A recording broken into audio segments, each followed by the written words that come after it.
embête un petit peu avant d'écouter ce podcast, juste pour vous dire que si vous avez besoin d'informations sur mes coachings, vous avez mon adresse mail ici. Si vous avez besoin de compléments alimentaires de qualité, vous allez sur ce site-là. Avec mon code ALEXP10, vous avez 10% de réduction.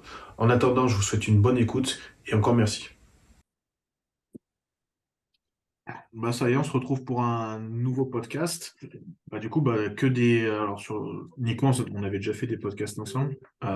Et puis après, bah, bienvenue à l'autre Nico et puis à Rémi, hein, tous les deux, ça fait plaisir d'avoir des nouvelles têtes aussi, quoi. Merci à Merci vous. à toi pour l'invitation. Et comme ça, on va pouvoir parler peut-être d'autres choses, avoir porté d'autres points de vue, je pense que c'est assez sympa et tout.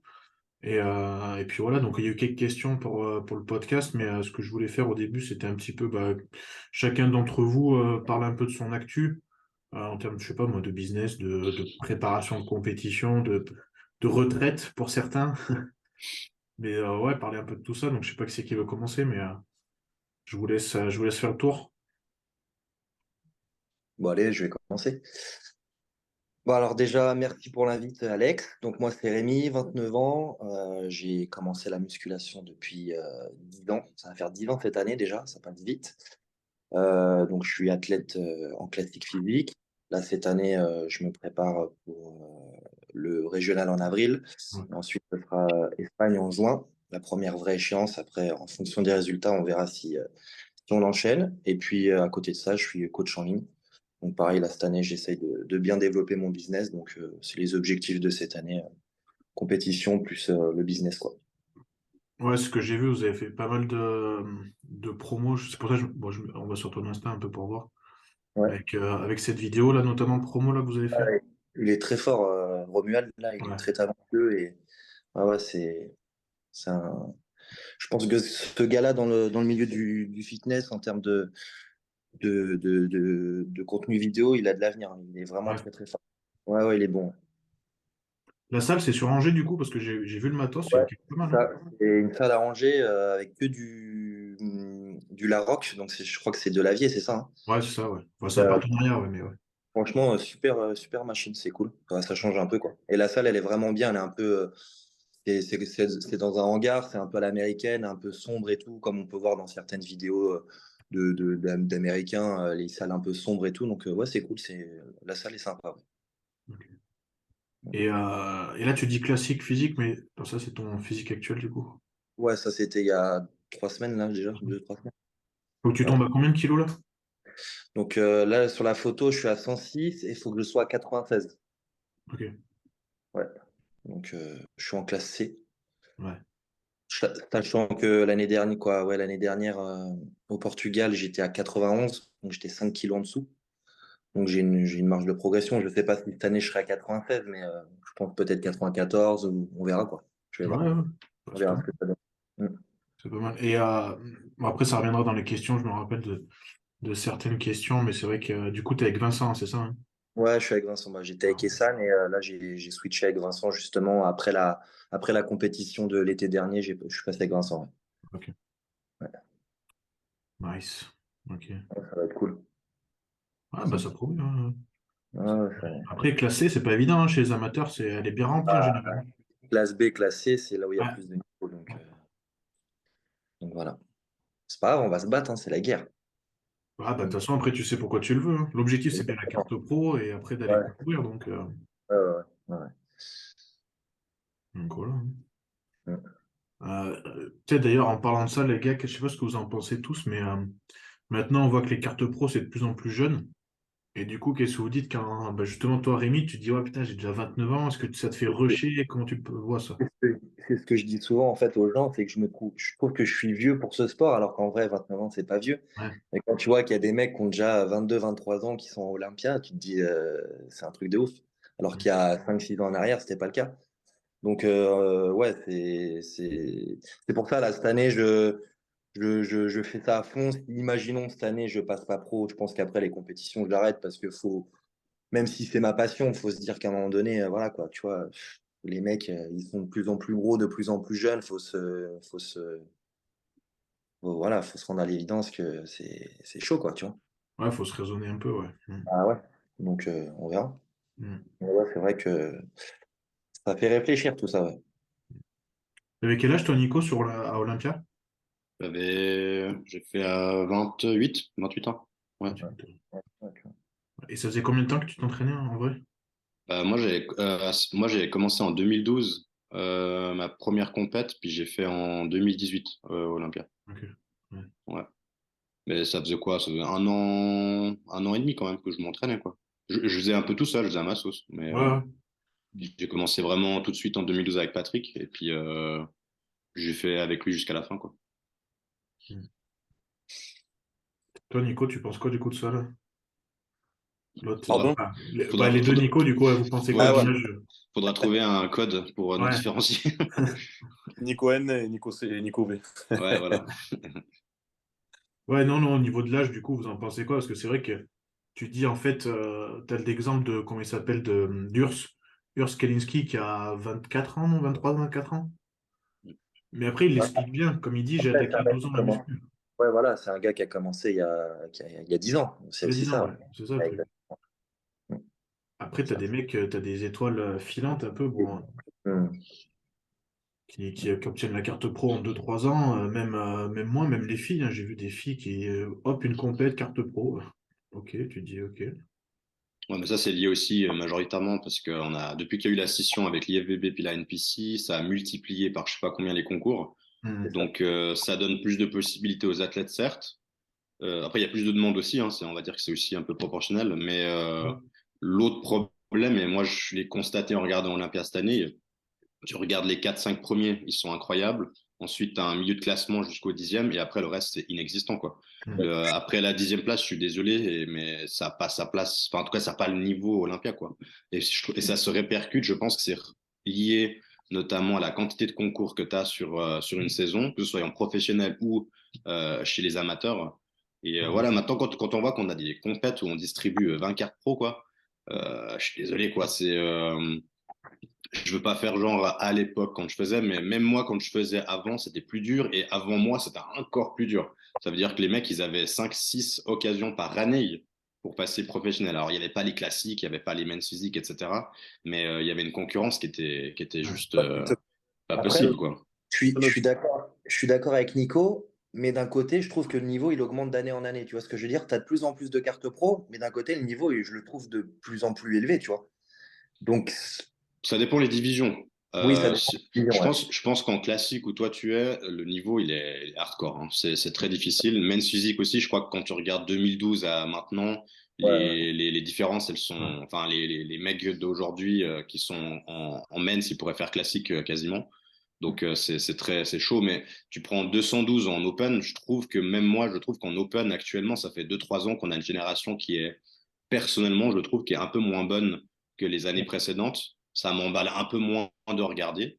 Je pense que si tu prends un exemple comme Dexter Jackson, qui a perduré pendant des années, le gars a quand même réussi à faire ses meilleurs classements Olympia sur sa fin de carrière, alors qu'à son prime, il finissait des fois hors du top 7, hors du top 8, parce que Hmm. devant lui, il y avait des monstres, quoi. Il y avait Cutler, il y avait Coleman, il y avait tous ces gens-là. Donc je pense que ouais, c'est une question de génération aussi. Il y a des générations qui passent, on a des nouvelles qui arrivent, et puis ça fluctue un petit peu comme ça, quoi. Mais c'est vrai que classique, par exemple, je pense vraiment que ça devient très difficile, quoi. Tu regardes les 7 8 premiers Olympia, même en amateur, des fois, moi j'ai été regarder le Portugal Pro il y a quelques années. Ouais, je regardais ça, je me disais, putain, c'est quand même, ouais, c'est difficile, quoi. C'est des catés très difficiles. Bah, tu le vois parce qu'il y a de plus en plus, il y a de plus en plus d'amateurs là qui passent pro et le lendemain chez les pros ils font un classement. Donc c'est là que tu te dis, tu vois, Ouais, c'est des mecs absolument. qui font déjà pro en étant amateurs, quoi, tu vois. Ouais, c'est clair. Non, non, après, il y en a quelques-uns, je pense, ça ouvre certaines possibilités. C'est-à-dire qu'il y a des gens qui, justement, pourraient être plus verrouillés parce qu'ils n'ont pas beaucoup d'occasions, qui, justement, peuvent passer le cap. Mais d'un autre côté, ça laisse aussi la voie à beaucoup d'athlètes qui, désolé, mais n'ont pas leur Oui. place au niveau professionnel, quoi. Donc, c'est à double tranchant, on va dire. Parce que, franchement, regarder Olympia quand tu as 70 athlètes par division, sincèrement, c'est pas possible, quoi. C'est déjà rien que le travail des juges, il est juste Ouais. extrêmement difficile. Pourtant, en plus, je trouve qu'ils ont fait un bon boulot cette année, mais c'est très difficile et puis c'est long, quoi. Enfin, franchement, Ouais, comme ouais, tu dis. Hmm, hmm. voilà, Mais d'où la quoi. qualification, le nouveau moyen de qualification va permettre justement d'avoir que les meilleurs pour l'année Ouais, prochaine. Ouais, mais mm. ça va juste enlever trois mecs, non, c'est ça? Ouais, mais Ouais, c'est ça. Ça aide pas. Enfin, Devrait- ça. ça aide un peu, mais ça change pas le problème de fond. Il y en aura toujours autant, Je quoi. comprends pas, vu qu'ils classent pas après les 16 premiers, bah, pourquoi ils font pas un maximum de place à 16 et c'est tout, tu vois. Mais le problème qu'il y a, c'est que vu qu'il y a tellement de concours, bah après, Ouais, c'est- tu dois faire soit un système de championnat pendant ouais. la saison, avec tous ceux qui gagnent le concours, refaire toi, des Mhm. espèces de poules ou j'en sais rien, mais c'est vrai que c'est difficile à mettre en place. Puis je pense qu'on ne fait pas un sport comme dans le foot, comme dans le basket, où on peut faire ce genre de trucs. Je veux dire, on est aussi au niveau santé, on sait qu'on est exposé de manière. C'est beaucoup plus dangereux, hein. Donc on ne peut pas se permettre non plus de créer ça comme si c'était un sport, entre guillemets, lambda avec les mêmes standards, quoi. Je sais plus qui c'est qui avait partagé, je crois que c'était aux États-Unis, en disant faut faire un pré-Olympia où sur le pré-Olympia, en fait, t'as tout le monde qui vient. Et justement, sur le pré-Olympia, ils sélectionnent que les 16 pour qu'il y ait le vrai Olympia avec que 16 athlètes, tu vois. Et je me suis dit, mais c'est pareil, en termes de santé, ils veulent privilégier la santé, soi-disant. C'est impossible. C'est impossible. Ah, mais d'où le désintéressement de la catégorie Open aussi. Aujourd'hui, on parle de classique, classique, classique. Il y a moins d'intérêt pour la catégorie Open pour ce qu'on vient de dire justement. Pour des raisons justement, entre guillemets, bon, santé, financière, ce qu'on connaît derrière. Avant, tu regardais le bodybuilding. Moi, je te parle des années old school. C'était vraiment, vraiment Open, Open, 212, Open. Tu vois, il n'y avait pas encore la catégorie classique, mais c'était, voilà, c'était vraiment, tu faisais du bodybuilding pour être comme ça. Tu vois ce que je veux dire? Aujourd'hui, la catégorie Open, et tu le vois, hein, des fois, tu as, que ce soit en amateur ou beaucoup en amateur, tu as 6 des fois 7 participants. Allez, voilà. Tu vois ce Ah, que je tu le veux dire? vois sur les régionaux, hein. La catégorie bodybuilding, c'est le premier, le matin, premier, les premiers à passer, puis basta, on passe vite à la suite, hein. C'est ça. On est 2 Ouais, mais 3 4. ça, c'est au niveau amateur, parce que Ouais, Olympia, tu vois Oui, bien que la oui, catégorie maître, voilà, ça reste, ça reste. même si classique, c'est clair que ça devient plus populaire aussi. Puis je pense que c'est plus plaisant parce que je peux pas dire que c'est plus accessible, parce que j'aime pas ce terme-là, mais disons que tu t'identifies beaucoup plus à un classique à un open qui fait 125 kilos à l'année, tu vois ce que je veux dire? Donc je pense qu'il y a aussi ça, et c'est pareil chez les femmes. Je pense que les catégories bikini, elles sont super, mise en avant aussi parce que une femme, je pense, hein, je ne vais pas faire crier dessus par les féministes ou je ne sais pas quoi, mais on s'identifie, je pense, mieux à une bikini, tu vois, la personne lambda va Ah oui. s'identifie mieux à une bikini qu'à une woman's physique ou physique, quoi, tu C'est vois. pour ça que les men's physique avaient décollé au début. Bien C'était, sûr. tout le monde se disait, bah, je peux aller à Olympia en étant men's physique, limite, tu vois. Bah, et puis financièrement, faut pas se mentir, hein, pour les promoteurs, quand ils organisent des concours, ce qui leur amène la thune, c'est pas les Open ou c'est ni les Women's Physique, hein, ça va être bikini, men's physique et puis classique, hein. Après, tu vois, par contre, c'est ça qui est marrant, c'est que du coup, on le voit avec l'Arnold Classic, ils augmentent encore la dotation pour les Open. C'est ça qui est, tu vois, c'est marrant, en fait, en vrai. C'est contradictoire, hein. C'est clair. Parce qu'on le voit aussi sur certaines plus petites affiches, enfin plus petits concours, où tu as que ils limitent vraiment les catégories à ce qui marche. Et puis à contrario, à l'Arnold Classic, ils vont te mettre 300 000 pour les Open. Limite, tu te demandes même si c'est pas Arnold qui veut pas aller un petit peu titiller l'Olympia en disant, bah, tu vois, moi je vais faire mieux que vous bientôt. Je sais pas. 300 000 là cette année en Ouais, Open? ouais. ben, ils participent tous quasiment. Ils se préparent tous. Ouais, Ouais, ça va être- je pense qu'ils ont tous envoyé leur demande en vrai, hein, derrière. Ah, la vache. Pour ça La- que on peut en parler, mais je pense que c'est pour ça que Matt Jensen, il a un petit peu envoyé Nick et Sean Clarida, parce que le chèque, il est trop important, quoi. Je crois qu'il y a Adi Ouais, aussi, hein. ah, je sais pas s'il fait. Qui ça? Adi Chopin, non, il le fait pas. Et j'ai vu que. Je crois pas qu'il ait annoncé. Je crois pas Ouais, que ce soit annoncé, ouais. Ouais. Non, par contre, ce qui va être intéressant, c'est de voir un gars comme Sean et ouais. un gars comme Nick Walker. J'aimerais bien voir qu'est-ce qui. Parce que là, on a vraiment deux trucs complètement différents, quoi. Ça va être Ouais. intéressant de voir si vraiment les 212 sont très compétitifs ou pas. Ça répondra peut-être à, je sais pas si vous avez vu aussi avec Lee Priest, ce qu'il a fait comme déclaration par rapport aux 212. Donc, on va voir un petit peu si ça rentre dans ce cas de figure-là aussi, quoi. Bah, c'est vrai qu'il y en a beaucoup qui le disent, hein. Pons pour Pons, c'est Clarida le meilleur bodybuilder actuellement, tu vois. Ouais, je sais pas. Je pense en termes de sèche, c'est sûr que je vois pas ce qu'il y a de mieux. Enfin, en tout cas, niveau Olympia, j'ai pas vu mieux que ça, en tout cas. Mais Ouais, franchement. après, c'est juste que moi qui ai fait, moi je me souviens de Sean parce qu'il avait fait Olympia aussi quand j'avais fait. Franchement, moi je fais 1m65, hein. Le gars, il m'arrive à l'épaule, hein. Donc, juste pour donner une idée à quel point il est court en taille, quoi. Mais c'est un bout de steak, quoi. C'est un truc de malade. Donc, mais pourtant, un gars comme ça, tu le mets à côté d'un Nick Walker, je pense qu'il va paraître assez petit, quoi. Donc, c'est ça aussi de voir à côté ce que ça donne. C'est quand même impressionnant, hein. Il a une Ouais. qualité. Mm. Ah, pour moi, c'est vraiment, voilà, on disait qu'on verrait pas de nouveau Ronnie Coleman, mais en fait, on le voit en version miniature, pour moi. Ouais, c'est un peu ça, hein. Après, voilà, tu vois ce que ça m'a fait surtout penser, et je me suis dit, là, c'est très dangereux pour un des personnages, vraiment, c'est pour Big Ramy, parce que t'imagines, bon, clairement, pour moi, sa 5e place, il aurait pu finir encore plus en dessous dans le top 10. Mm. Et là, t'imagines, s'il se fait battre par quelqu'un comme Clarida, c'est la fin de sa carrière, hein. Bah là, je pense qu'il a de la pression parce qu'il est annoncé à l'arme classique, hein. Donc, Ouais, il est annoncé, ouais. ça va clairement déterminer un petit peu si c'est une fin de carrière ou si c'est autre chose, quoi. Mais Mais je sais pas si c'est, enfin, si vous l'avez entendu ou si vous l'avez vu, mais il paraîtrait que Dennis James a plus envie de s'en occuper. Et du coup, je me demandais si aussi Chad Nichols, s'il voulait faire quelque chose, quoi. S'il voulait continuer à ouais. bosser avec lui, parce que c'est vrai que là, je pense que c'est un risque, hein, en vrai, c'est un risque pour le En autorité. préparateur, hein. Mm. Parce que bon, là, il nous montre des belles images, mais son dernier Olympia, c'est pas chouette, hein. Je sais pas ce qu'il Non, putain, a dit steak, de. le gars. Nico, tu disais? Non, je disais, Non, c'est. Enfin, quel Nico? Nieto, du coup.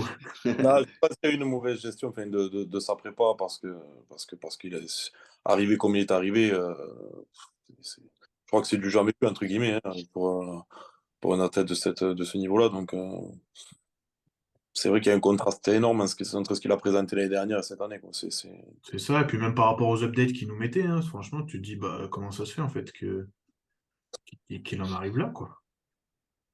Je sais pas si on verra des photos de lui. Il n'y en a pas, je pense, de récentes, hein, mais ouais, c'est quand même surprenant d'arriver à ce niveau-là, et c'est pour ça que quand tu vois la line-up, tu dis, bah, franchement, ça peut être dangereux pour lui, quoi, parce que Samson n'était pas très loin de lui, je pense, à Olympia. Ah, mais Samson, il a une progression magnifique. Il est juste exceptionnel. Voilà, comment il s'appelle? T'as Andrew Jacket qui est quand même, je pense, qui peut largement passer devant aussi. Et derrière, quelqu'un comme Clarida peut aussi passer devant. Et je pense que tout ça, ça fait mal, hein. Après, C'est pile ou face. ouais, c'est à double tranchant, c'est ça. C'est à double tranchant pour lui, je pense. Vraiment. Bon, après, le reste de la line-up, je pense pas va l'inquiéter, hein, en vrai, mais ouais, bizarre. Bizarre. Vous pensez quoi du retour de Patrick Moore, du coup? Faut voir. Transparent. Transparent pour moi, ça va. Rien du tout, je pense. C'est pareil, on te présente ce qu'on a envie de te montrer, mais quand tu mets la line-up à côté, je pense qu'à côté de Nick, Ouais, pareil. Je pense aussi. on passe à la trappe. Bah, là, franchement, que ce soit même Hakim Williams, Justin, Mais, Bonac. mais Et, Hakim, franchement, il a un putain de potentiel, ce gars. et oui, mais je sais Mais pas ce qu'il fait. je sais pas ce qui va pas, en fait, parce que Ouais. c'est le genre de physique, en fait, t'as l'impression qu'il est pas sec sur scène. Et lui, c'est pareil. J'ai déjà vu en vrai. Mais vraiment, il est écorché quand il monte sur scène. Et du coup, je sais pas, en fait, pourquoi il passe pas devant, qu'est-ce qui plaît pas, pourquoi bah, après, de nouveau, t'es pas devant la scène tout le temps, mais parce que franchement, quand tu regardes son double biceps de face et tout, il est quand même assez complet, quoi. Et Le dos, le il a des dos, longs. c'est ça, ouais, je sais pas. Moi, j'aime beaucoup, hein. C'est quelqu'un, déjà de par ses entraînements, il est vraiment, vraiment, vraiment coriace sur les entraînements. Et parce que moi, je suis fan vraiment des gars qui se la donnent, quoi. Mm. C'est un gars, tu le vois dans son physique. Son physique, il est dur. Tu sens qu'il a souffert, il a tapé dedans, quoi. Hmm. Mm. C'est vrai que, comme tu dis, quand il se présente, il y a quelque chose qui ne plaît pas. Ouais, Il y a je sais quelque- pas. Je Je sais sais pas, pas parce si qu'on sait qu'il est capable de le faire aussi. Il l'a déjà prouvé sur certains concours. Il a déjà gagné des pro shows et tout, mais la plupart du temps, je sais pas ce qui se passe. Ouais. Je sais pas qui est agit là, Hakim. Je sais pas, il doit pas être tout jeune, hein, Ouais, je crois pas, hein. Oh, mec, tiens. bon, après, c'est pas Kalman non plus, mais Non, c'est clair, mais il a une ligne quand même assez impressionnante, quoi. 38 ans. Ouais, tu vois. Mhm.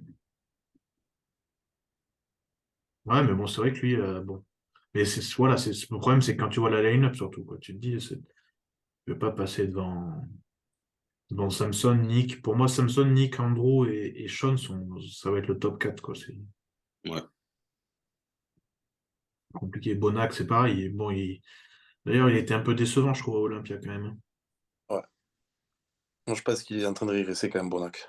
Ouais, Ouais, c'est sur la fin, là, je pense aussi. ouais, c'est ça. Ouais. Ouais. Ouais. Sur la fin, comme tu dis, en plus, bon, après, on sait qu'il a connu et eu quelques opérations, tout ça, donc c'est pas facile, hein. Pas facile. Il y a quand même de la viande, ce gars. Tu te dis, il fait 1m67 à tout péter, et regarde ça, quoi, sans déconner. C'est quand même absurde.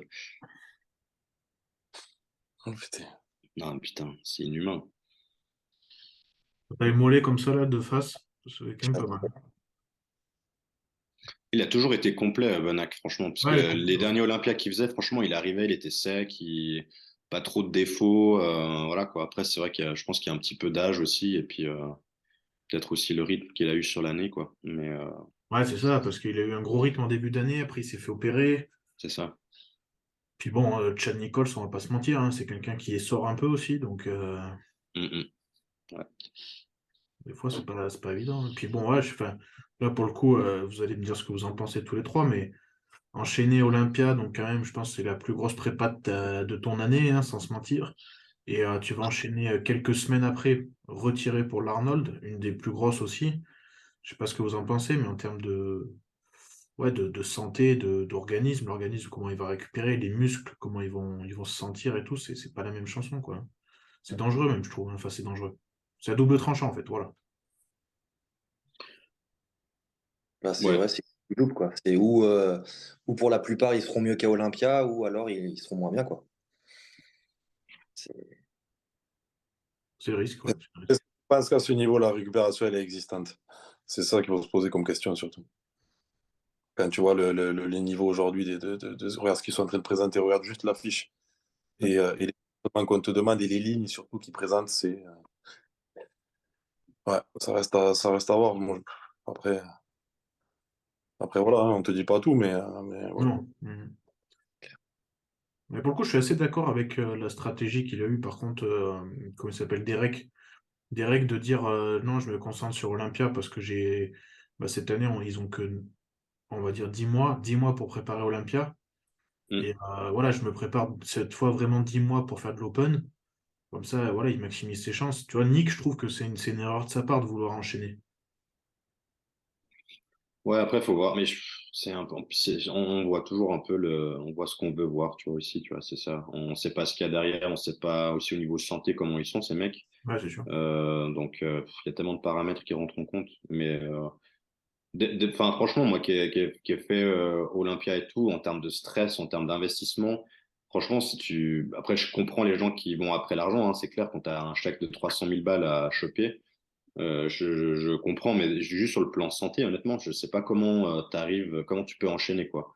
Mm. C'est vraiment super fatigant, quoi. C'est contraignant, et puis ça, c'est vraiment, ça, c'est les effets directs, ça veut dire vraiment la fatigue, on va dire prépa, mais les effets à long terme, parce qu'il faut quand même comprendre que ça va s'accumuler, ce genre de choses. Puis ça, c'est un truc, il y a un moment donné, tu vas passer à l'addition et puis tu vas devoir payer quand même. Donc, ouais, je me pose toujours la question de comment, en fait, s'ils ont vraiment une gestion, c'est-à-dire que si ils réfléchissent à ça, s'ils mettent en place des choses, je me demande Ouais. toujours ce qu'ils font. Parce que moi, c'est quelque chose que je faisais tout le temps, et puis, Non, moi, bah, voilà, après, il y a des choix à faire, hein, c'est clair, mais je sais pas. moi, je suis d'accord avec toi. Enfin, je sais pas s'il y a une réelle gestion derrière ce qu'on appelle la phase de repos et de récupération. Je pense pas que. Ben, après, chacun, ils sont à même de dire ce qu'ils veulent, hein, mais tirer comme ils tirent autant de fois à ce poids-là, et on sait ce que ça demande. Je pense, comme tu dis, un jour ou l'autre, tu payes tôt ou tard, mais là, le niveau est de plus en plus haut, on demande beaucoup plus de choses, et les gars, c'est de plus des gros compétiteurs, donc tu veux toujours aller au Mm, plus. Tu vois ce que je veux dire? Tu veux durer dans le temps et être le meilleur dans le temps. mm. C'est. Ouais. Voilà. Merde, c'est moi, je crois, faut que je coupe mon WhatsApp. Je pense que c'est pour ça aussi qu'on va avoir de plus en plus des changements de vainqueurs à Olympia, tu vois. Parce que justement, en fait, les mecs, ils vont plus arriver à tenir autant sur la durée, quoi.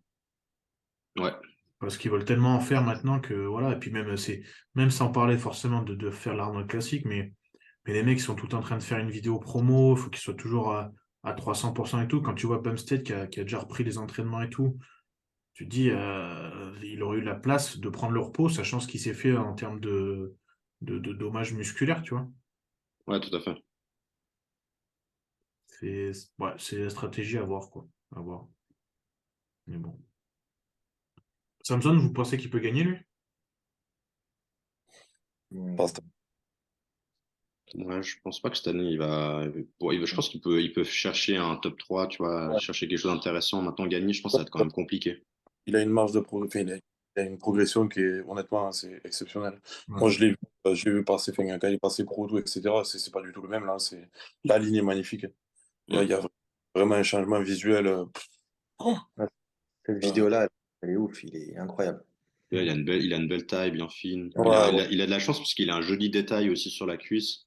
Ouais. Donc, non, c'est un bel athlète. Hmm. Ouais, là, pour le coup, avec Milos, ça fonctionne très très bien en plus, hein. Mm.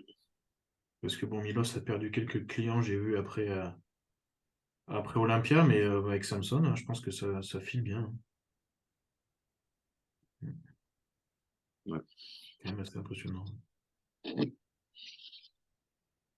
Et Andrew Jack, vous pensez quoi du fait qu'il soit passé avec Assetto?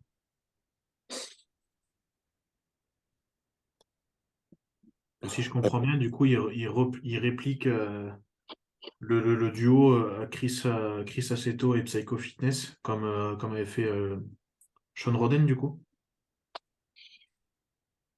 Ouais, de toute façon, après, Assetto, il est réputé pour la condition, donc c'est ce qui manque à Andro, donc on peut estimer que c'est assez logique de ce point de vue-là, quoi. Bah, après, je pense qu'aussi, là, il vient d'arriver sur le circuit professionnel, il lui faut aussi un certain laps de temps pour qu'il trouve la formule et puis qu'il prenne un petit peu en maturité, puis voilà, mais je pense clairement que c'est une nouvelle génération, puis il va jouer les hauts de classement dans quelques années, quoi. Si ce n'est pas cette année déjà, mais qui vient, quoi. Après, ce qui est chaud, c'est que je crois qu'il a déjà 36 ou 38 ans, lui aussi, hein. Ouais, mais bon, de nouveau, on parlait de l'âge avant, mais à quel âge est-ce que Ouais. Ronnie Coleman il a fait ses derniers Olympia? Tu vois, c'est ça aussi. C'est parce que les gens qui font Olympia aujourd'hui, qui ont 22, 23 ans, t'ajoutes 20 ans. Comment tu seras dans 20 ans aussi? Est-ce que tu vas pouvoir faire à ce rythme-là encore pendant 20 ans? C'est ça la question. Donc, exactement. je suis pas certain que justement arriver super jeune à Olympia ce soit une très bonne idée en termes de gestion, hein. Moi, la preuve, j'ai fait ça à 28 ans et j'ai déjà arrêté le body. Donc, Ouais. voilà, tu vois. Il n'y a pas que la santé comme raison, mais ça fait clairement partie de la décision aussi, quoi. Ouais, ça s'entend, c'est vrai quand tu dis comme ça. Et puis bon, t'as un autre facteur, hein, c'est la maturité musculaire pour un mec comme ça qui a toujours fait du sport, quoi qu'il arrive, depuis tout jeune. Bien sûr. Il n'a pas la même maturité du coup que Nick Walker, hein, typiquement. Non, c'est clair. Après, c'est vrai que j'en discutais avec Luc au téléphone, Luc Molines. Je disais, bah, c'est vrai que ça serait intéressant. Ça va être intéressant de le voir sur une scène de l'Arnold classique où, logiquement, ils aiment bien privilégier les belles lignes, de voir si, bah, justement, est-ce qu'il va mieux se placer qu'à Olympia, quoi. Ouais. Mais après, je suis assez d'accord avec toi sur le fait que c'est pareil, tu changes avec Chris Aceto, ça va essorer, à mon avis, quand même pas mal aussi. Ça va essorer pas mal. Et en classique, pour vous, c'est quoi du coup le favori? Ramon. Ramon? Ah oui, Ouais. Non, je mais pense. je pense qu'il y aurait une logique par rapport au classement qu'il y a eu à Olympia. Je pense que les trois premiers qu'on a en haut à gauche avec Mike et puis Ours Ouais. et Ramon, ils vont jouer, je pense, le Je sais podium. pas, je sais pas si Courage il irait pas dans le top 3. Franchement, Courage. Il a Ouais, pas il fait, peut. il a pas fait un super Olympia, non? Non, non, mais il y était pas, Olympia justement. Ah, Il il a n'y a pas pas fait. été. Ouais, Non. parce que on l'avait pas vu, hein, ouais. Après, faut voir sur scène, mais il a une ligne de ouf. Il a l'air d'avoir bien grossi et tout. Donc, Attends, bon, là, c'est au Texas Pro, mais l'an dernier, quand il a fait de l'Arnold Classic, il avait fait un très très bon classement, hein. je sais plus combien il avait Je crois fait. qu'il était Deuxième. rentré dans le top 5, un truc dans le genre, au moins. Et la line-up était serrée, hein. Bah, c'était qui? C'était Ramon qui a gagné l'année dernière, non? Ouais. Ou c'est Hurst? Ouais, Ramon. Ouais, Urs finit deuxième et il va gagner à Boston. Ah, c'est ça. Ouais, j'aime bien, moi, il est beau ce mec-là. Bah, ce qu'il y a, c'est il a un très très bon galbe. Non, je te dis une bêtise, c'est Terence qui avait dû gagner. Ouais, c'est Terence l'an dernier. C'est quelle compète que Ramon a battu Urs? Ah, c'était l'Arnold, non? C'était pas au Brésil. Je sais pas, il y a une compétition après Olympia de l'année dernière de 2021 où Ramon a battu Urs. Je sais plus c'était quelle compétition. Je pense que c'était pas l'Arnold justement, non, c'était peut-être pas l'Arnold. Tac, ça doit être ça. Alors, ça, mes physiques. Putain, je suis un peu. Les Vannes, les bikinis. Ils ne mettent pas les classiques, forcément. C'est moi où je suis passé devant, peut-être, non?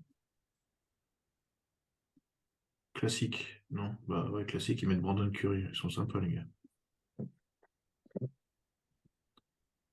Où est-ce que j'ai trouvé ça? Peut-être là. Ouais.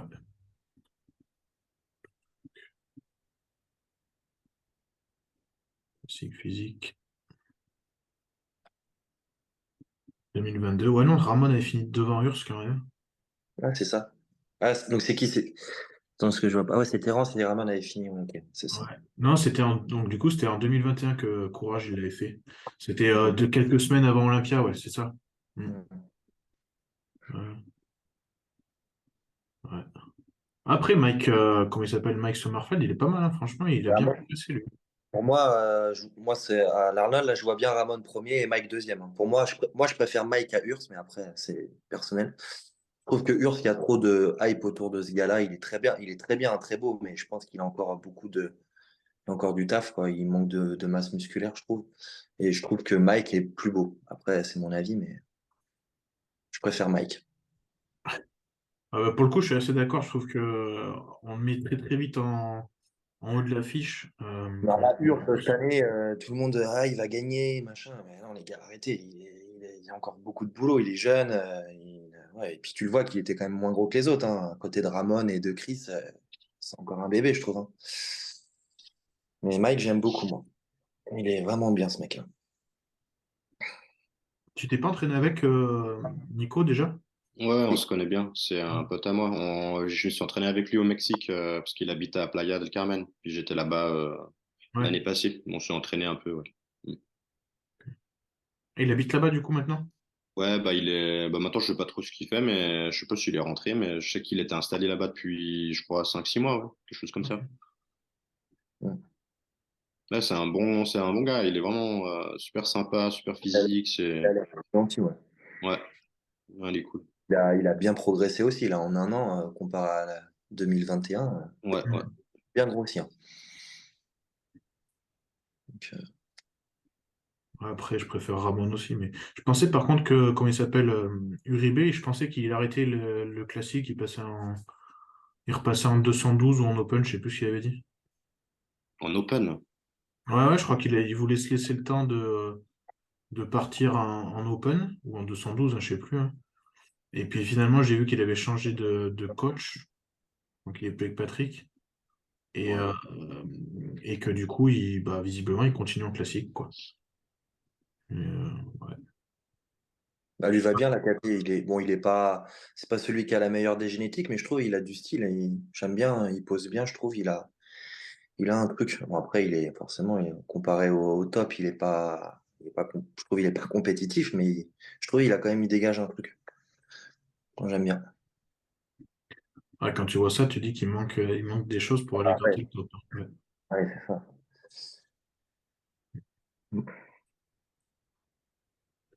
Ok. Bon, Nico, c'est quoi, Nico Nieto, du coup, c'est quoi tes objectifs cette année, toi? Ben, un peu pareil que Rémi, hein, on va se croiser, hein. On n'est Ouais. pas la même. Ouais. Lui, un Ok, en open, ok. donc on va voir. On va voir la même chose. La même programmation qu'il a, c'est ce que je vais faire. Ouais. Donc, euh, donc voilà, on sera amené à Ouais. se croiser. Des catégories différentes, mais Ouais, voilà. par contre, ouais, pas les mêmes catés, ouais. Ah bah ouais. Ça, c'est ton dernier check-up, ça? Ouais, là, on va attaquer la prépa quand même. Tu Ah, travailles avec qui, hein? Avec Omar, je suis. Ah, ok. Ouais. Omar.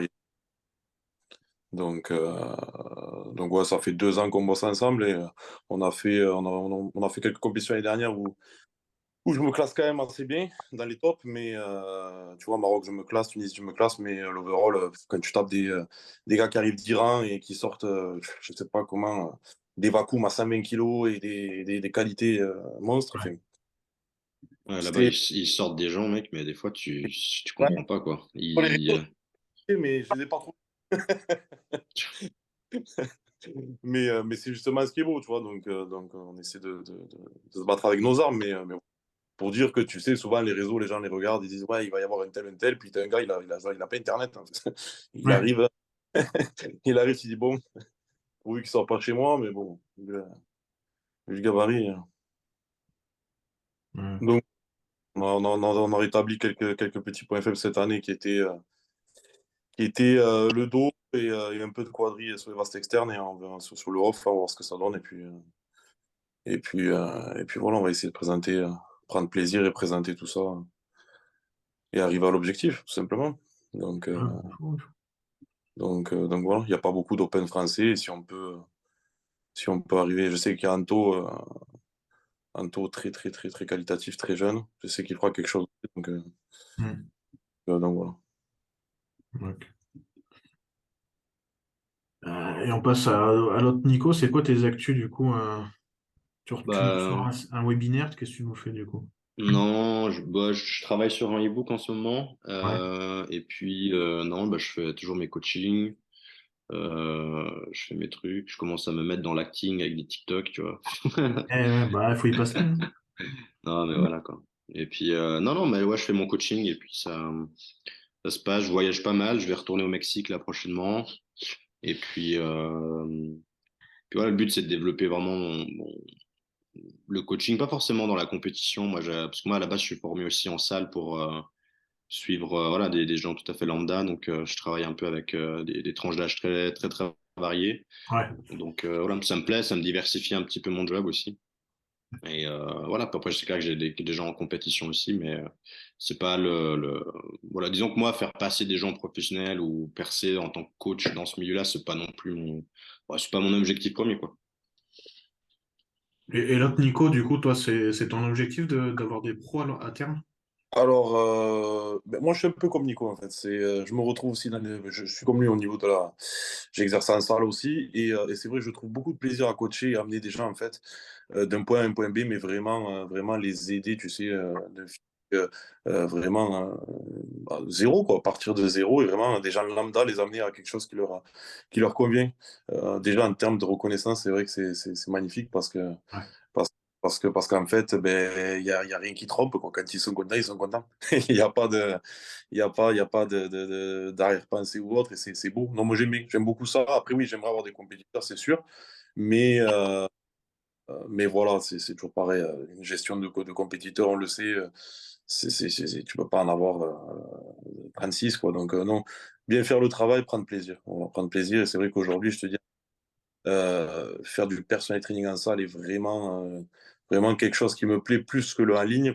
Que le en ligne, ça reste entre guillemets fictif, et puis tu ne peux pas sortir les gens de leur zone de confort, les pousser certaines choses, leur montrer qu'ils sont capables d'arriver à un tel objectif, les pousser à bout, tu vois. Donc c'est vrai que le travail en salle est plus plaisant pour moi. Voilà. Après, Ouais, il y a des paramètres qu'on n'arrive pas à contrôler, ouais, du coup, et c'est vrai que. tu es un peu comme moi, hein. Luc, et tu vois, il n'y a pas 36 personnes qui vont te prendre à l'entraînement comme il te prend, hein. Faut dire ce qui est, hein. Ce Ah, soit sur la technique, il va avoir.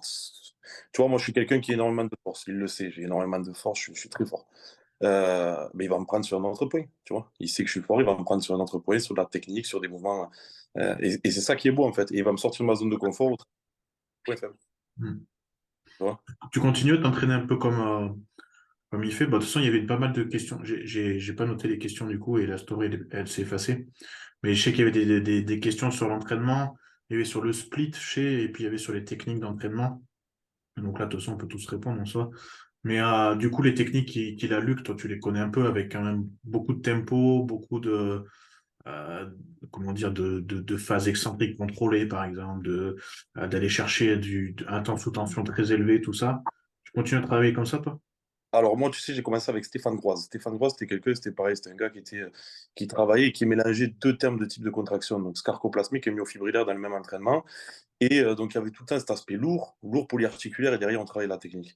Ouais, Et aujourd'hui, je me retrouvais entre un mélange de Luc et de Omar avec qui je suis aujourd'hui, à travailler sur des mouvements beaucoup plus techniques qui, pour moi, me conviennent aujourd'hui. C'est-à-dire qu'aujourd'hui, ce que je reproche, c'est que les gens, on a tellement de machines, ils se focalisent sur les machines. À l'époque, on avait une presse, leg, etc. On était obligé de faire du squat, du rowing, en fait, c'est toutes ces choses, du soulevé de terre. Et aujourd'hui, je suis à l'inverse, c'est-à-dire que je vais travailler sur les machines parce que j'ai créé des points faibles. ouais, Et ces faibles-là, je les travaille grâce aux machines. Donc, je vais rentrer en fait ces points faibles-là en tant que points forts pour harmoniser et développer un volume musculaire autre que ce que j'avais. Voilà. Donc, on travaille comme ça parce que c'est pour moi. Enfin, voilà, en c'est ça. fonction de ma génétique. Voilà, Euh, tous autant qu'on est, on a plus de 10 ans de muscu, chacun. Et comme tu dis, on peut plus s'entraîner comme on s'entraînait au début. C'est plus possible non plus, quoi. non, tu peux plus. Et puis, faut durer dans le temps. C'est un sport d'endurance. Et puis, on peut voir que toutes ces techniques-là, franchement, honnêtement, fonctionnent. Après, moi, je suis quelqu'un qui aime pousser, donc je vais toujours pousser. Mais ces techniques-là sont juste, pour moi, indispensables à Mm. l'amélioration de la qualité de physique, quoi. Après, voilà, hein, c'est propre à chacun. Ouais, c'est ça. Toi, Rémi, du coup, le fait d'avoir changé de coach, ça t'a changé la technique un peu? Pas vraiment, c'est un peu similaire, Vincent, ce que fait Vincent et Sam, pareil, beaucoup de techniques, beaucoup de tempo, d'excentrique, de concentrique. Donc ça va, je suis pas perdu. Après, le seul truc qui change, c'est qu'avec Vincent, je fais beaucoup moins de séries. Tu vois, Ok. j'ai 2 séries par exercice. Alors au début, ça m'a fait bizarre parce que bien que je m'entraîne dur, mais je me suis dit, putain, c'est bizarre, 2 séries, comment je vais réussir à.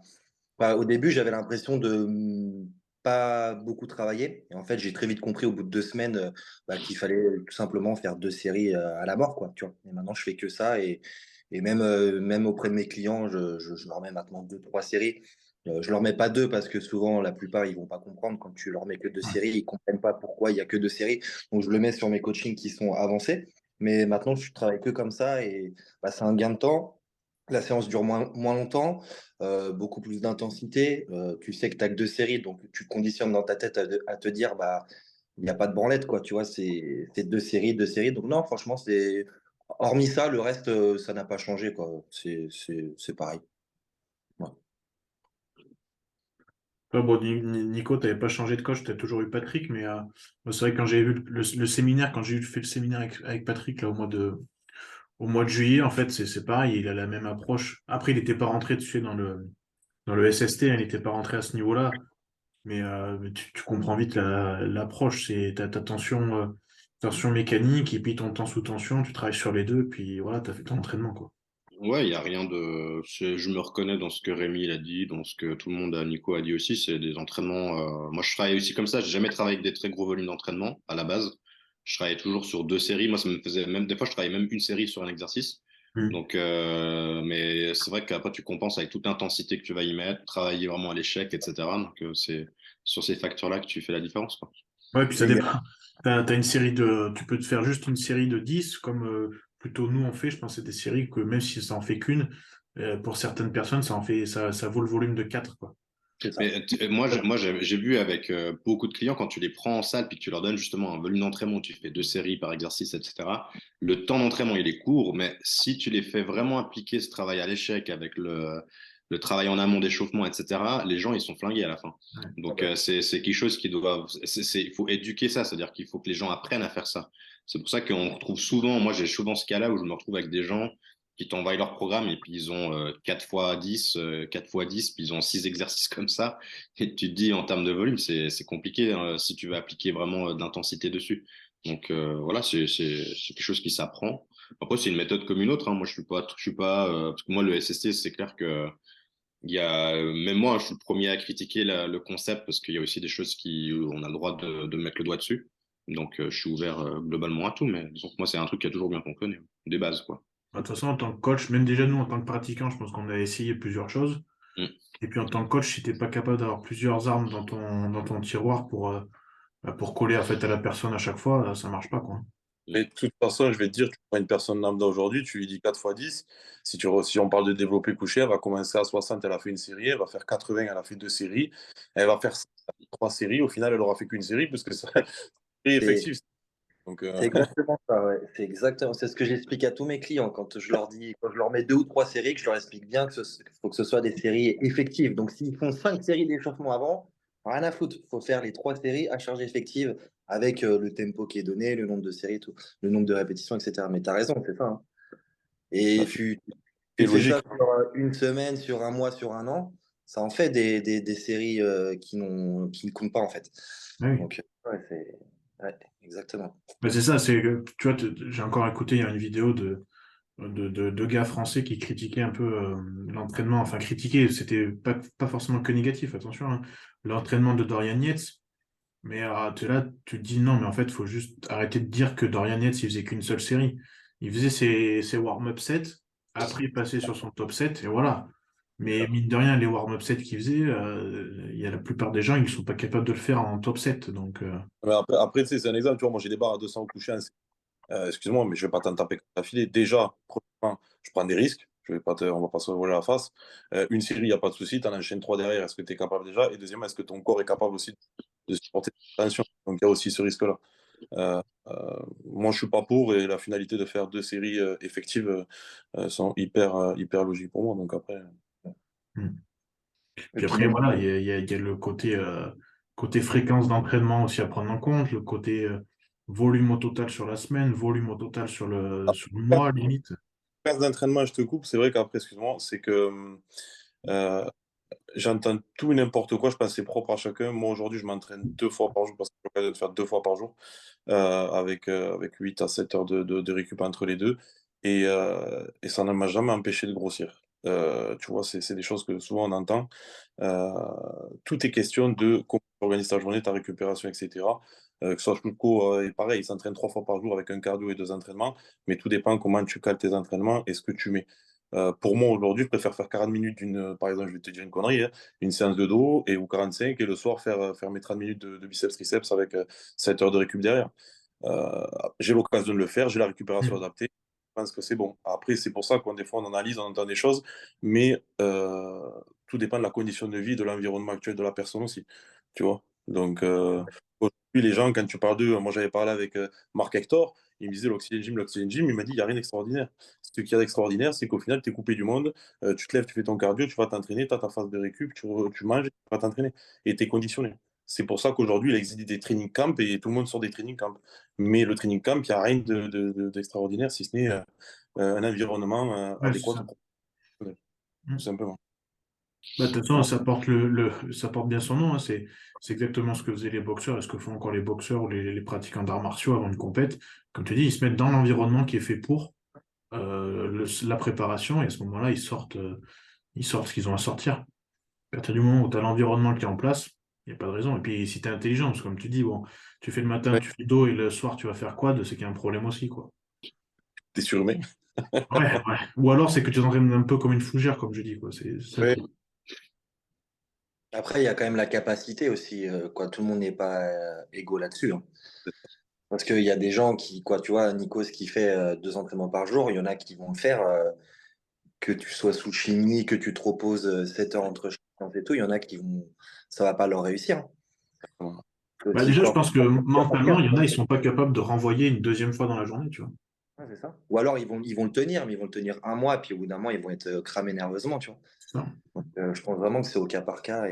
Mais tant mieux, tu vois, si ça fonctionne comme ça sur Nico, c'est bien. Il y en a d'autres qui s'entraînent que 3 fois par semaine, ils progressent, tant mieux. Du Mais moment que... ouais, ouais, c'est ça, il faut tout prendre en compte. Parce que c'est vrai que les techniques aussi d'entraînement, moi je vois certains clients, quand je leur change le plan, parce que bah, des fois enfin, c'est partie aussi de la planif, hein, tu arrives sur un nouveau truc qui leur sort un peu de leur zone de confort où il y a plus de temps sous tension. Ah, il y en a, ils capotent complet. Et au bout de 3 jours, je suis obligé de rechanger parce que ils sont dans un état de stress global. Tu te dis, oula, pas bon quoi. Hmm. Donc, bon, après, ce qui manque là, pour le coup, justement, ça revient à ce que tu disais, Nico, tout à l'heure, c'est que le problème, c'est qu'on n'est pas avec eux dans la salle. En vrai, on serait avec eux dans la salle, il n'y aurait pas le choix de se sortir les doigts, et puis après, une fois que c'est fait la première semaine, la deuxième semaine, ça passe, et puis voilà. Mais bon, c'est ça le problème du online, pour le coup, hein, c'est un peu ça, quoi. Ben, en fait, le problème du online, c'est que quand je suis fatigué à l'entraînement. Quand je veux prendre 3 minutes ou 4 minutes, je prends 3 minutes, 4 minutes. Voilà. Quand tu as quelqu'un derrière qui te dit, écoute, ça fait 1h30, il faut que tu fasses la même charge, tu n'as pas le choix. Eh ben, c'est pas la même intensité, en fait. Non. Donc, je ne dis pas que tu évolues moins vite, moins bien, mais Ouais, ça, ouais, c'est c'est pareil. ça. Comme tu Après, dis, tu regardes pas la montre, quand tu es avec un coach, tu regardes pas la montre, tu regardes pas ton téléphone, tu es juste là sur ton entraînement. Et puis, c'est pas toi qui choisis la charge, c'est toi qui pousse. Donc, tu as juste ça à faire. tu le vis avec lui quoi, actuellement et tu as toujours ces petites surprises de dernière minute ou quand tu as fini tes 12 reps, eh ben, et tu Ouais, poses 10 secondes et puis tu dois repartir sur 12 quoi. Donc voilà, ça aussi, le facteur entre guillemets surprise, c'est quelque chose, tu vois, tu t'y attends pas, donc forcément tu crées un autre stress. ouais. C'est totalement différent. Ouais. Bah, je On pense n'a que c'est pas. nécessaire à un moment donné tu veux investir sur toi-même, ben voilà, donne-toi-en les moyens via ça, hein, via un bon coaching, plutôt qu'aller dépenser de l'argent, je sais pas, moi, on le voit tous hein, sur le dernier booster à la mode, sur le dernier booster de GH à la mode, le dernier booster de testo à la mode. Ah, cet argent-là, mets-le dans même une seule séance de coaching par mois, et tu vas vite comprendre certaines choses, que ce soit au niveau des exécutions, au niveau de l'intensité à aller chercher. Enfin, franchement, pour moi, ce serait vite fait, quoi. Le calcul serait vite fait. Puis il y a aussi l'aspect méthodologie. Tu sais, quand tu prends une personne, tu vas quand même. Moi, quand je prends une personne, ben, que ce soit des nanas aujourd'hui en wellness ou des gars en body, etc., je vois comment elle est faite, je vois sa morphologie. Euh, les gens aujourd'hui travaillent que leurs points forts. Si le body, Ouais. c'était que aujourd'hui, tu sais, j'ai eu ces problèmes-là. C'est que j'ai pas été guidé étant jeune au début en commençant et j'ai créé des points forts.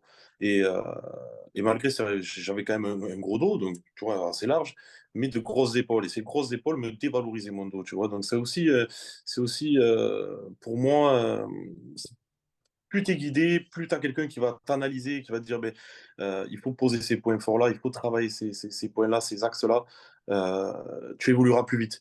Le problème aujourd'hui, c'est que les gens ont peur d'arrêter ou de sous-entraîner, entre guillemets, un muscle fort.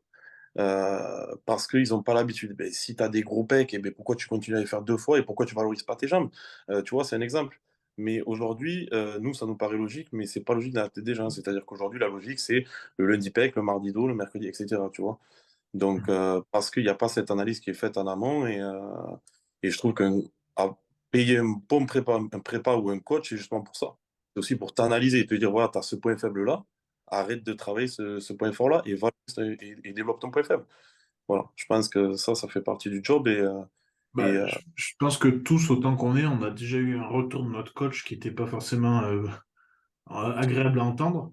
Mais c'est aussi ça qui nous a permis de progresser à un moment donné, quoi.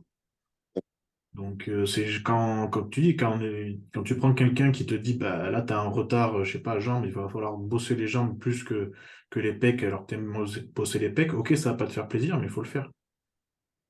C'est... exactement. Mm. Je pense que pour le coup, Patrick, il n'était pas très tendre, à mon avis, quand tu rentrais en phase de prépa, hein.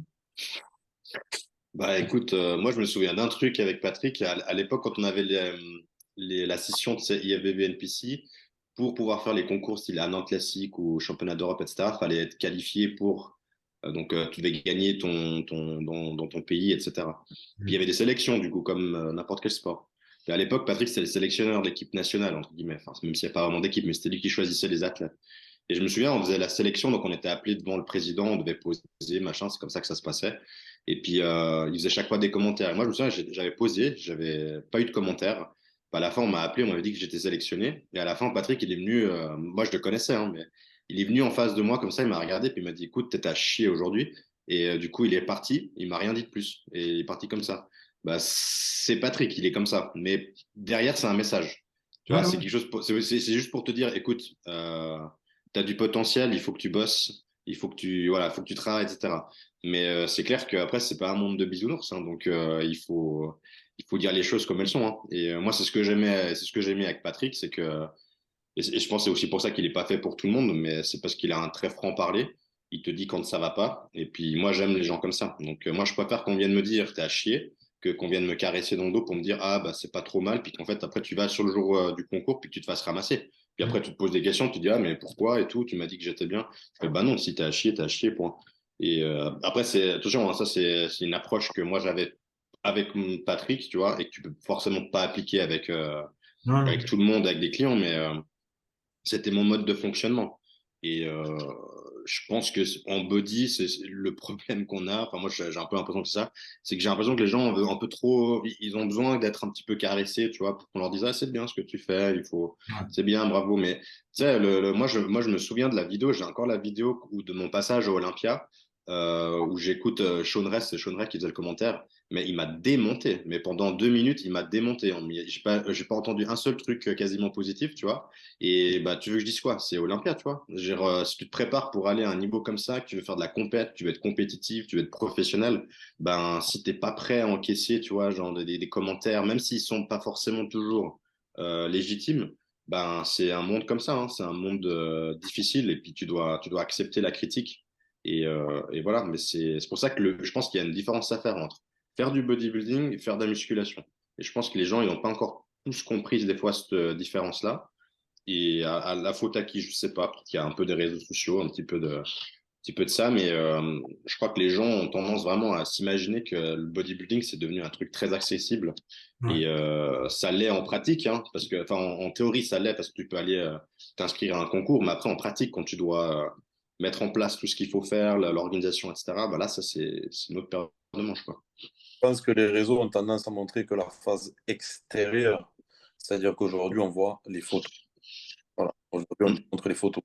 On voit pas la phase intérieure, le cardio à jeun à 5h30 du matin, l'organisation des repas, la planification des repas, les jours où tu es, très bas en hydrate et que tu dois aller t'arracher le cul sur un training.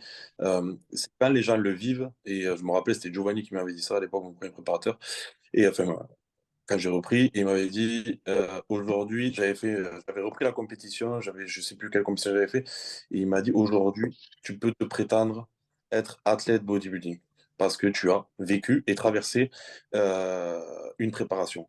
Et c'est vrai que c'est là que tu te rends compte de la difficulté de la chose et que tu commences à respecter les gens et te dire, ah ouais, là, du boulot. Tu vois ce que je veux te dire? Tu dis, ah ouais, il y a du travail. Parce que tu l'as vécu.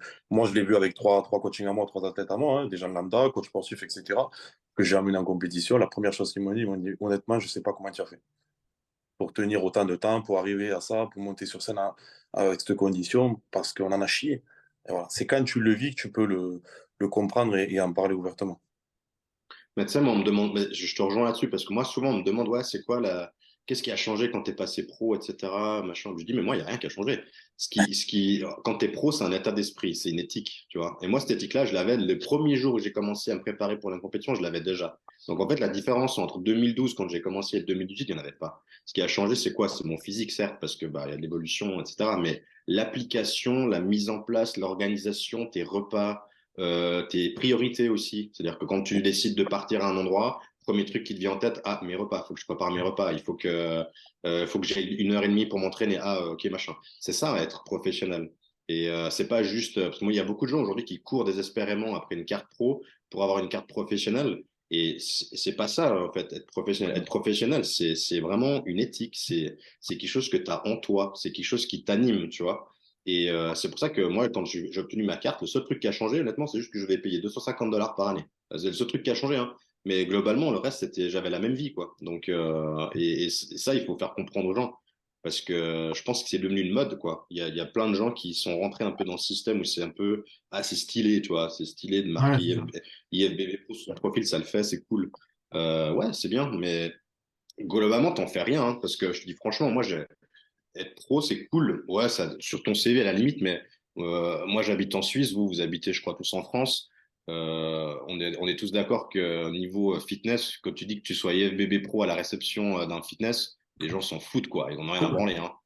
Oui, Donc, je veux dire, ça change rien pour ta vie en tant que professionnel. Peut-être en ligne, je suis d'accord, peut-être que ça peut être peut-être un argument, peut-être quelque chose qui va attirer peut-être un client plus qu'un autre, tu vois. Mm. Mais ça s'arrête là, quoi, pas plus.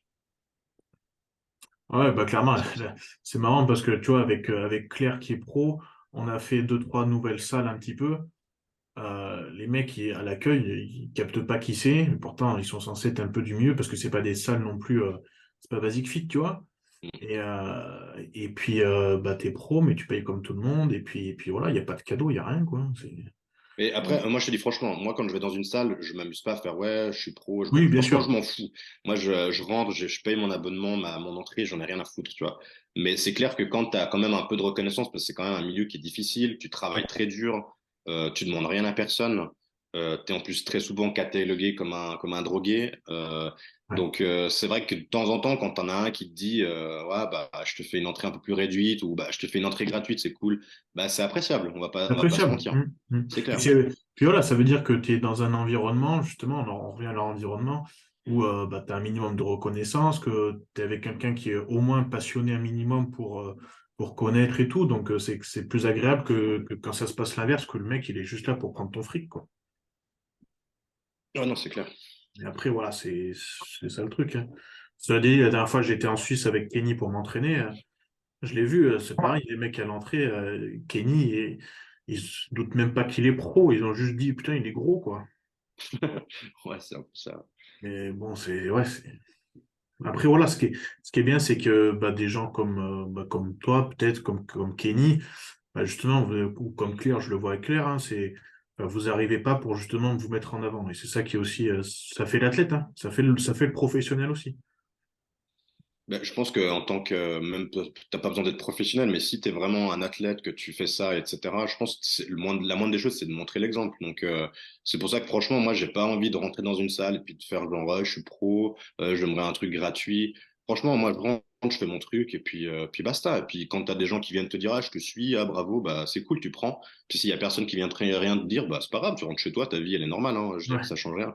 Faut vivre comme ça parce que ouais, bah, de toute façon, je pense que c'est ça le problème aussi, c'est qu'il y a beaucoup de gens qui vivent dans le but d'attirer l'attention ou C'est ça. de recevoir quelque chose, tu vois. Et ça marche pas comme ça, quoi. Je pense qu'aujourd'hui, toi, Nico, enfin, voilà, tu es porteur d'exemple et je pense que, au vu de ta mentalité, enfin, moi perso, quand je rentre dans une salle, voilà, la moindre des choses, c'est tu mets ta serviette, tu ranges tes poids, tu montres l'exemple. Tu vois, C'est clair. aujourd'hui, ce que je reproche, tu vois, c'est justement que la plupart, entre guillemets, ne le font pas, se prétendent être des champions du monde. Aujourd'hui, comme j'ai dit, attention. Ça, tout ce qu'on fait est éphémère, il ne faut pas l'oublier. Aujourd'hui, tu es ce que tu es. Demain, tu es un autre homme. Tu as un accident, tu es un autre homme. Tu as un problème, un autre homme. Ça reste du leasing. Notre physique reste du leasing. Donc, c'est un moyen de travail. Moi, aujourd'hui, le bodybuilding et les compétitions, c'est ma passion. Je le fais par plaisir. Aujourd'hui, les gens me disent, ouais, mais ça te rapporte de l'argent. Non, ça me rapporte du travail. C'est-à-dire qu'aujourd'hui, ça me rapporte un petit peu de notoriété, que ce soit dans ma région, etc. Et qui me permet justement d'avoir un peu plus de clients ou être crédible vis-à-vis des gens. Voilà. Mais aujourd'hui, quand je parle à mes coachings lambda de bodybuilding ils pensent que je soulève du développé couché. Mais tu fais quoi quand tu es en compétition, tu fais du développé couché? Non, en fait, tu présentes un physique. Ils ne savent même pas ce que c'est. Ah bah, Donc, le minimum, nous, en tant qu'athlètes, c'est quand tu arrives dans une salle, c'est de faire ce qu'on appelle le respect, les bases et mettre la serviette, ranger ses poids. Pour moi, c'est ça, montrer l'exemple aujourd'hui. Après, après voilà, c'est la nouvelle génération qui arrive est c'est un peu plus délicat, mais ouais, c'est comme ça. Non, mais je pense, franchement, faut garder les pieds sur terre, tu vois, quand t'es même professionnel ou quoi que ce soit, on a rien inventé, hein. C'est-à-dire qu'on monte sur scène en slip devant tout le monde et on pose. Et tu rentres chez toi. Je veux dire, ok, il y a du travail, etc., mais t'as pas soigné le cancer, t'as pas soigné le sida, t'as pas, je veux dire, construit une école pour les Africains ou je sais pas quoi. Ok, donc je pense que c'est là où il faut garder un peu une part d'humilité pour les gens qui font ça, c'est-à-dire que ce que tu fais, c'est très bien, fais-le pour toi déjà, c'est très bien ce que tu fais, mais il y a rien de... Voilà, faut rester connecté avec la réalité, et puis je crois que c'est un peu ça, je crois. ouais. Je pense il y a ce problème de nouveau avec les réseaux où on est plus dans cette réalité-là, c'est-à-dire qu'il y a une autre réalité parallèle, en fait, et les gens vivent là-dedans, et puis c'est problématique, quoi. C'est Tu vois, problématique. ça me fait penser à l'exemple parfait, c'est Kaloum, quoi. Kaloum qui est en train de faire des vidéos de retour, là, Kaloum Von Monger. Et tu dis, ce mec, les réseaux lui ont tellement monté à la tête que il a été chercher une carte pro, d'accord, mais bon, ouais, je sais pas, il est passé, je pense, à deux doigts de la mort, en vrai. Et puis là, il y a encore l'appel des réseaux sociaux, j'ai l'impression, il est de retour. Mais tu te dis, bah, en fait, malheureusement, lui, il aurait mieux fait de jamais connaître les réseaux, de rester dans son petit coin humble. Et puis il aurait eu une super vie, je pense. Il avait le potentiel pour avoir une super vie à ce niveau-là. Bon, lui, après, il a gagné je sais, ben, moi, je suis pas dans ce cas de figure-là.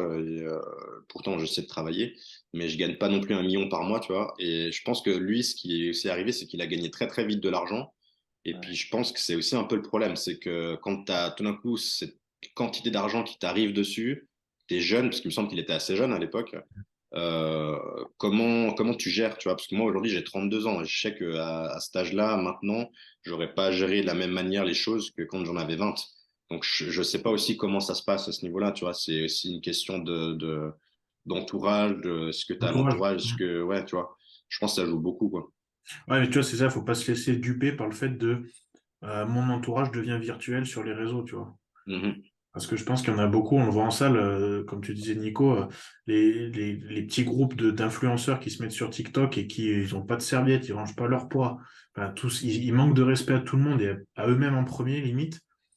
Eux, c'est vraiment, ils ont un entourage de voilà, de youtubeurs. Gradin, et ce qui est dévalorisant pour notre sport, c'est qu'aujourd'hui, les réseaux, c'est bien, c'est du travail, il n'y a pas de souci. Mais on peut te dévaloriser vite fait, quoi. Le gars, il arrive, il a rien, il a 3 abdos, il a fait 3 vidéos comiques avec je sais plus qui, ben, il va gagner 3 fois ce que tu gagnes. Parce qu'aujourd'hui, les réseaux, malheureusement, on peut te montrer ce qu'on veut, l'image qu'on veut. Et aujourd'hui, ben, tu sais, on va pas se le cacher, hein. Regarde ceux qui ont du vrai savoir en France en tant que préparateur ou un peu à l'étranger à côté, c'est pas les plus visibles. C'est pas les plus visibles et pourtant c'est ceux qui ont le plus de savoir. Et ceux qui sont les plus visibles, eh ben, c'est pas forcément ceux qui ont le plus de savoir. Donc c'est aussi un peu dévalorisant pour nous, passionnés. Enfin, moi je trouve personnellement, aujourd'hui, moi je suis dévalorisé par certaines petites personnes qui se prétendent et avoir fait des choses, euh, ont un business plus important, tant mieux pour eux, mais ne montrent pas l'exemple derrière. Donc en fait, ils dénigrent notre sport, la façon dont on est, nous, athlètes, et, euh, et je trouve ça dommage. Après, voilà, c'est les bienfaits et les effets néfastes des réseaux. Donc, Ouais, bah, comme tu dis, bah, ou comme on parlait de la vidéo que tu as postée, Rémi aussi, c'est un super outil marketing et ça nous permet aussi de travailler, hein, on va pas se mentir. Et puis à la fois, bah, comme tu dis, on est nivelé par le bas des fois parce que bah, justement, tu vois de ces choses. Là, j'ai encore vu avant-hier des gens qui proposent des 3 mois de coaching gratuits. Et toi, tu es là, tu dis, ben, comment moi je vais arriver à m'aligner, tu vois? Comment la Parce que, personne, elle va en aller fait, vers... il y a nous qui faisons ça par passion et tu as les autres qui font ça ouais, pour un but d'être connu, de se faire remarquer, d'avoir un business très rapidement, mais sans Voilà fond ça. derrière. Malheureusement, c'est le jeu. C'est comme ça, tu vois, c'est les réseaux. Et C'est là, vrai que enfin, c'est chiant pour nous, mais ça marche. Et pourquoi ces mecs-là ils auraient tort de ne pas en profiter, ça marche. Tu vois ce que je veux dire? C'est comme ça, hein. ouais, c'est ça le pire, c'est qu'ils auraient tort de pas en profiter en plus. C'est ça le Ah, pire. bien sûr, ça marche. Les mecs, ils font que de la merde, ils prennent de l'oseille. Continuez, quoi. Je veux dire, ils ont raison quelque part. Mm. Oui, c'est malheureux, mais c'est comme ça. C'est vrai. Après, on va pas se mentir tous autant qu'on est, hein. Je pense qu'on l'a vu. Enfin, un savoir, un préparateur, un coach, si tu mets pas l'argent en face, tu peux y aller, ce serait quelqu'un en bois, hein, quelque part, hein. Ouais.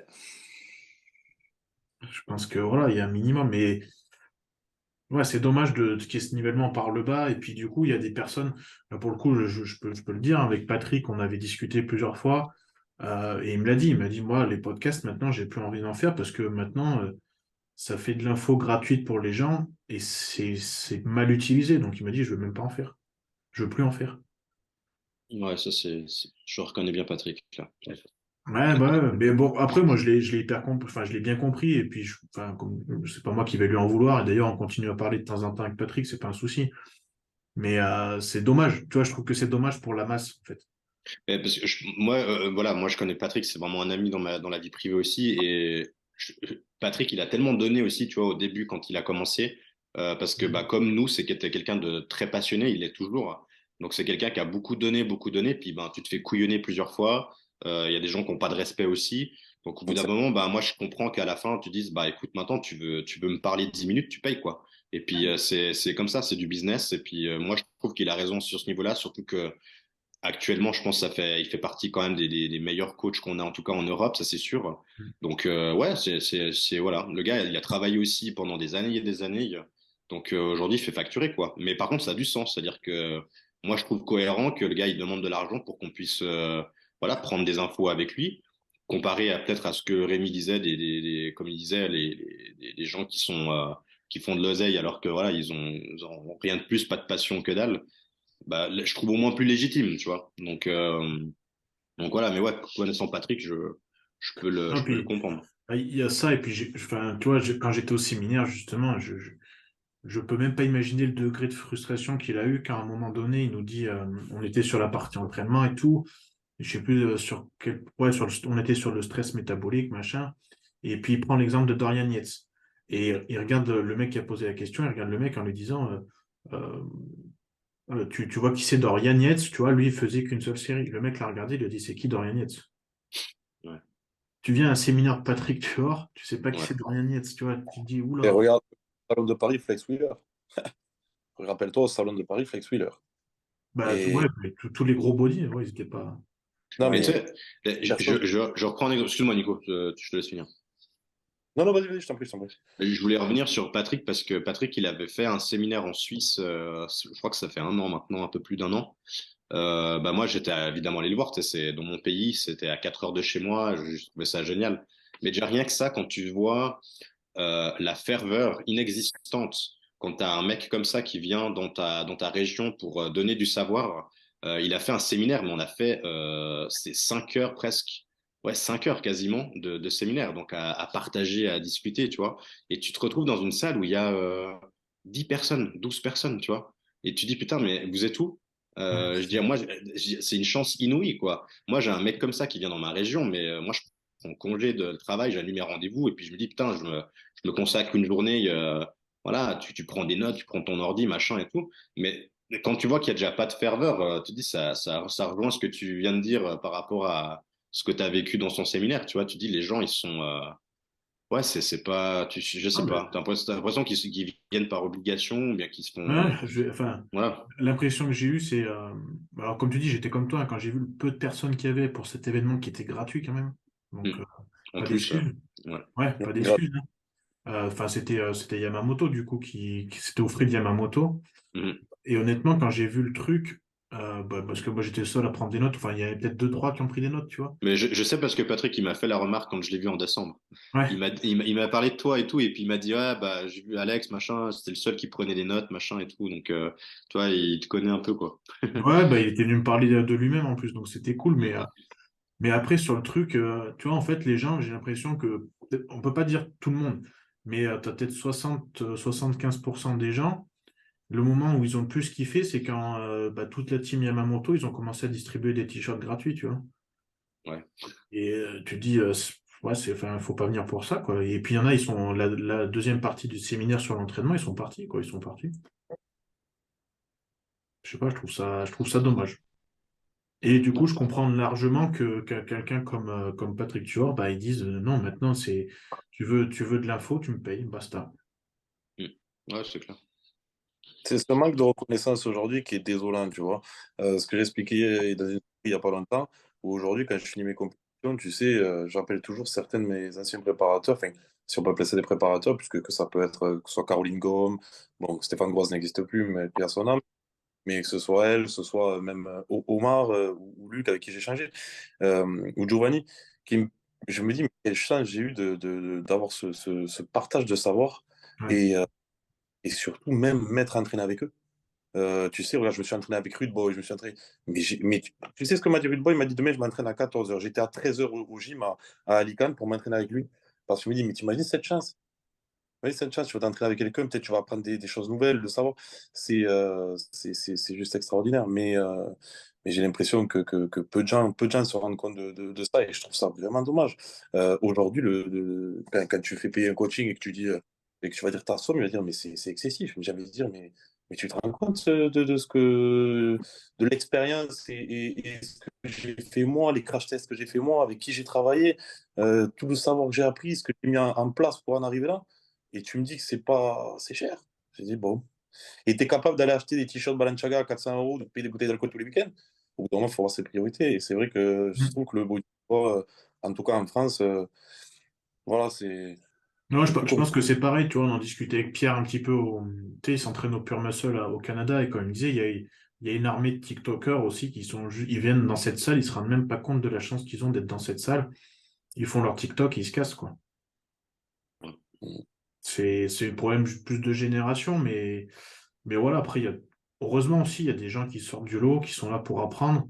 Il y en a encore, hein. Moi, j'ai des gens qui veulent rentrer dans des BPGEPS et tout, qui me demandent de les aider pour se former mieux, tu vois. Alors, je suis pas le meilleur coach pour ça en soi, mais je peux leur apporter quand même plus de 10 ans d'expérience. Ouais, je suis tout en train de me former et tout, je pense que ça aide.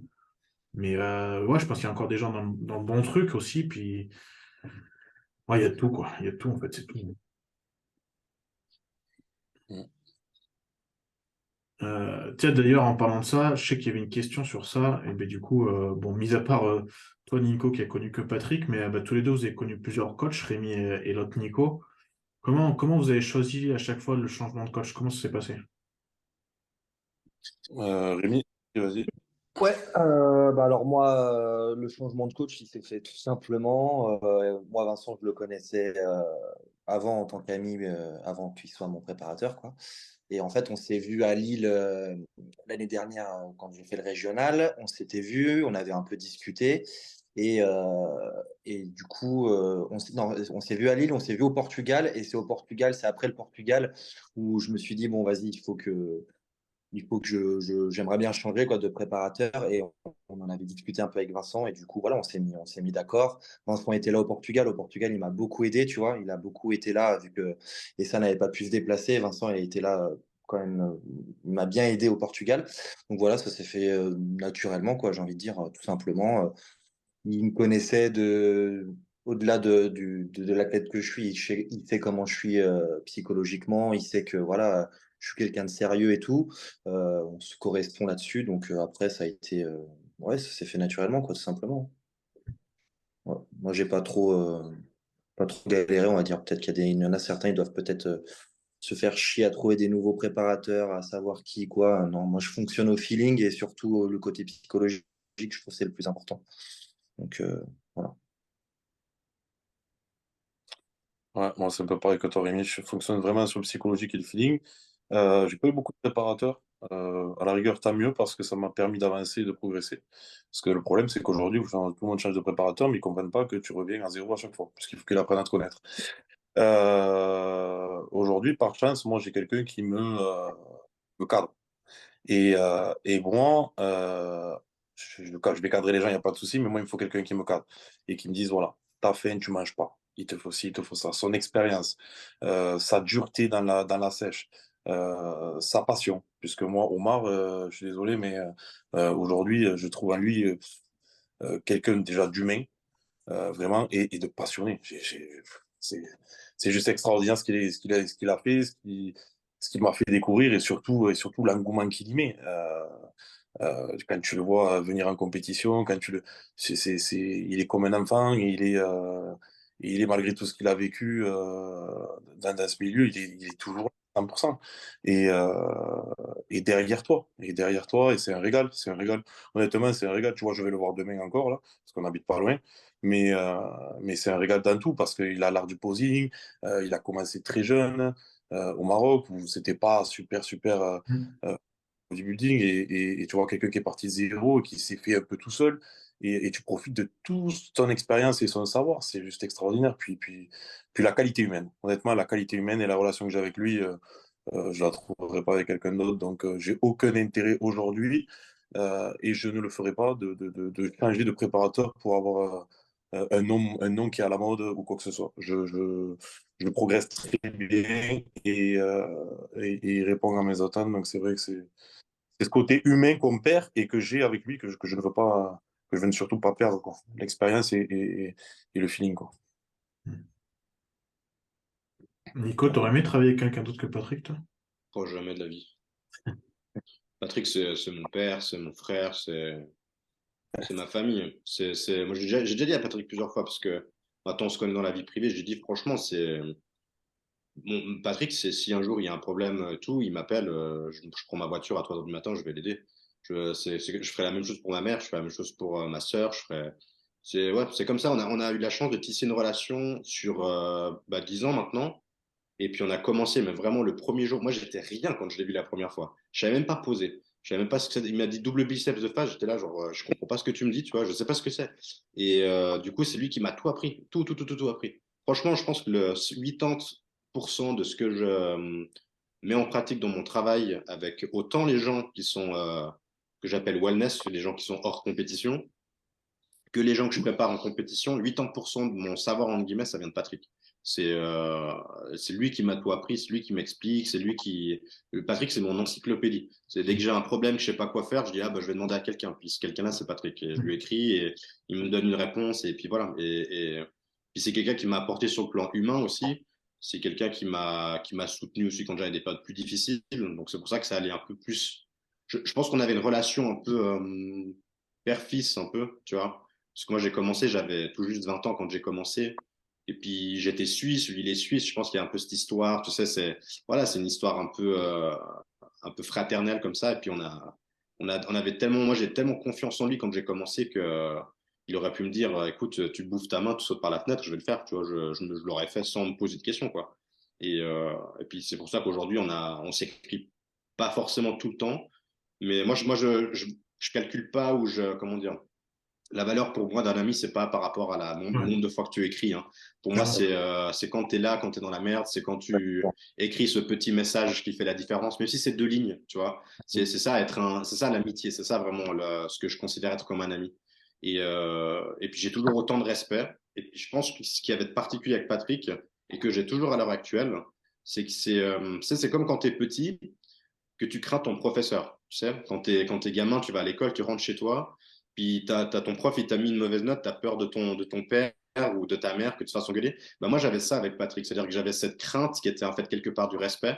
C'est-à-dire quand je le voyais que je devais faire un check, limite, je me chiais parmi, quoi, parce que en fait, j'avais très peur de ce qu'il pensait, puis c'était super important, tu vois. Et, euh, et il avait cette capacité à il pouvait me dire, écoute, la Terre, elle est plate. Et puis, 1000 personnes m'auraient dit, la Terre est ronde. J'aurais dit, bah, la Terre, elle est plate, tu vois. Parce que Patrick, voilà, c'était clair dans mon esprit, c'était celui que je vais écouter et que je vais suivre. Et je pense que j'ai réussi, enfin, voilà, je n'étais pas numéro 1 mondial, mais je pense que j'ai quand même réussi un petit peu dans ce sport à faire des résultats parce que justement, on avait cette qualité d'écoute. Lui, il était très sûr de ce que je faisais. Et puis moi, je l'écoutais, quoi. J'appliquais ce qu'il faisait et puis ce qu'il me disait de faire. Et puis voilà. Et puis voilà, tout ça pour dire que non, voilà, je n'aurais jamais changé de coach, même si je pense qu'il y a des coachs très compétents, vu comme Rémi parle des SAN, etc. Moi, je te suis aussi un peu sur les réseaux, je vois ce que tu publies, etc. Donc, je vois voilà, je vois que c'est aussi partagé avec d'autres coachs. Donc, je suis très content, heureusement. Mais voilà, Mm. après, c'est vrai que c'est une question personnelle, d'expérience, de vie. Et puis, ça s'est passé comme ça, j'ai eu l'occasion de rencontrer. Et puis voilà, quoi. Ouais, ça reste un environnement favorable d'avoir ce genre de relation. Faut dire ce qu'il est. Après, Mm. Ouais, puis moi, moi, j'avais la chance, c'est il est suisse, tu vois. Moi, j'habite en Suisse, il est pareil. suisse. Moi, j'avais 1 heure de voiture à faire, 1 heure et demie de voiture. J'ai eu fait des préparations où j'allais le voir pendant 6 semaines, j'allais tous les jours. J'allais tous les jours le voir et je m'entraînais tous les jours avec lui, tu vois. Mais c'est ce que tu disais avant, tu vois, Nico. C'est la chance inouïe Ah oui. d'avoir ça. C'est que moi, je me levais le matin et j'étais comme un gosse qui allait à Disneyland Paris, tu vois. Je me disais, Et putain, regarde, aujourd'hui, je m'entraîne avec mon coach et tout. Et c'est ça, regarde. c'était génial, quoi. Moi, ce que tu dis, demain, je vais le voir. J'ai déjà préparé mes affaires. Je sais qu'à 7 heures, je pars à la route. Je suis à 3 heures de route de chez lui. Et je suis C'est comme un ça. gamin. J'ai hâte Ouais, qu'il voit c'est le ça. j'ai hâte qu'il voit l'amélioration du posing, j'ai hâte qu'on s'entraîne ensemble. Comme, tout ce que tu as dit, je me retrouve exactement dans la même situation avec Omar aujourd'hui. Et pour te dire même mieux, quand je faisais une connerie ou quoi, à l'époque, c'est vrai que j'avais Charline qui me disait euh, bon, là, il faut que tu arrêtes, je vais appeler Omar. Parce qu'elle le considérait comme la seule personne aujourd'hui à pouvoir me dire stop, quoi. Ouais, ouais, c'est clair. Relation père-fils et c'est vrai que c'est très favorable. C'est très favorable à tout et tu peux pas gâcher ça. Donc après, comme tu dis, il peut y avoir un meilleur préparateur à côté. Si c'est pour lui envoyer un mail tous les 15 jours parce que c'est juste ce que tu as le droit de faire, moi, c'est pas ce que je moi, c'est pas ce que un partage de savoir et toujours prendre plaisir. Et aujourd'hui, mon plaisir, ben, comme je te dis, c'est demain d'aller le voir, qu'il voit cette évolution-là, le rendre toujours, quand je fais une compétition, eh ben, donner le meilleur de moi-même parce que c'est mettre en avant et respecter tout ce qu'il me dit parce que c'est mettre en avant son savoir et le temps qu'il m'a donné. Donc la moindre des choses, c'est de respecter ce qu'il me dit et d'aller sur scène et d'écouter à la lettre ce qu'il me dit. Voilà. Mm. Et pour moi, aujourd'hui, ce qui fait que je prends plaisir avec lui, que je ne changerai pas, hein. Donc, Mais tu vois, c'est marrant parce que moi qui ai arrêté la compète maintenant, s'il y a un truc qui me manque, bah, c'est ça. Tu vois, c'est cette espèce d'atmosphère où tu es en perpétuel échange avec ton coach, tu discutes, à ces moments où tu es posé comme ça, où tu discutes pendant 1 heure, tu sais, de tout et de rien. Des fois, tu parles d'entraînement. Ça, c'est des trucs qui me manquent. C'est même pas le fait de monter sur scène parce que moi, j'ai mis un trait là-dessus, c'est définitif dans mon esprit. Mais c'est plus le côté partage que bah, du coup, maintenant, j'ai moins parce que forcément, je le vois moins. Puis, j'ai pas non plus envie de l'emmerder tout le temps parce qu'il a sa vie, il a son boulot, tu vois. Mais c'est ça, tu vois, c'est ce genre de truc un peu. Ce partage, quoi, c'est le mot, tu vois, qui me manque parce que bah forcément, après, tu fais tes trucs de ton côté, quoi. Mais c'est beau, je pense, c'est ça qui est aussi beau dans une préparation et que ça fait partie du processus. C'est pas juste le fait de manger ta diète, machin et tout, Ouais. mais c'est tout cet aspect émotionnel, Ouais, psychologique, l'échange humain, etc. ça. du Dans coup, c'est n'importe quelle relation, hein, de toute Mm. façon. Que ce Ouais. soit ami, en couple ou quoi, c'est pareil, c'est ça, hein. Mm. ouais. Et après, tu as toujours ces petits trucs. Tu sais, moi, par exemple, je sais que j'étais content à chaque fois d'y envoyer mes bilans, tu sais, de me dire, putain, je savais qu'il évoluait et que j'étais vachement sec. Tu sais, je m'étais jamais vu aussi sec. J'étais content, tu vois. Et j'envoie ce bilan et tout. Et je dis, il va voir le bilan, il va me. Eh ben non, il m'envoie un message et il me dit, mais là, il manque ça, là, il n'y a pas assez de sèche ici. Tu dis, mais il est sérieux, quoi. Je dis, mais il est sérieux. Et c'est extraordinaire. Tu sais que le jour où il va te faire un compliment, tu vas te dire, Ouais. bon, là, Mm. là, c'est quelque chose. Là, pour qu'ils te disent ça, et c'est énorme, c'est énorme. Et c'est des bons moments, tu vois. Pour moi, c'est ça le bodybuilding aujourd'hui, c'est prendre plaisir, tu vois. On sera jamais peut-être comme les gros d'Olympia, etc. Mais c'est toujours prendre plaisir dans ce que tu fais et ça restera et ça reste ma priorité numéro un, tu vois, aujourd'hui.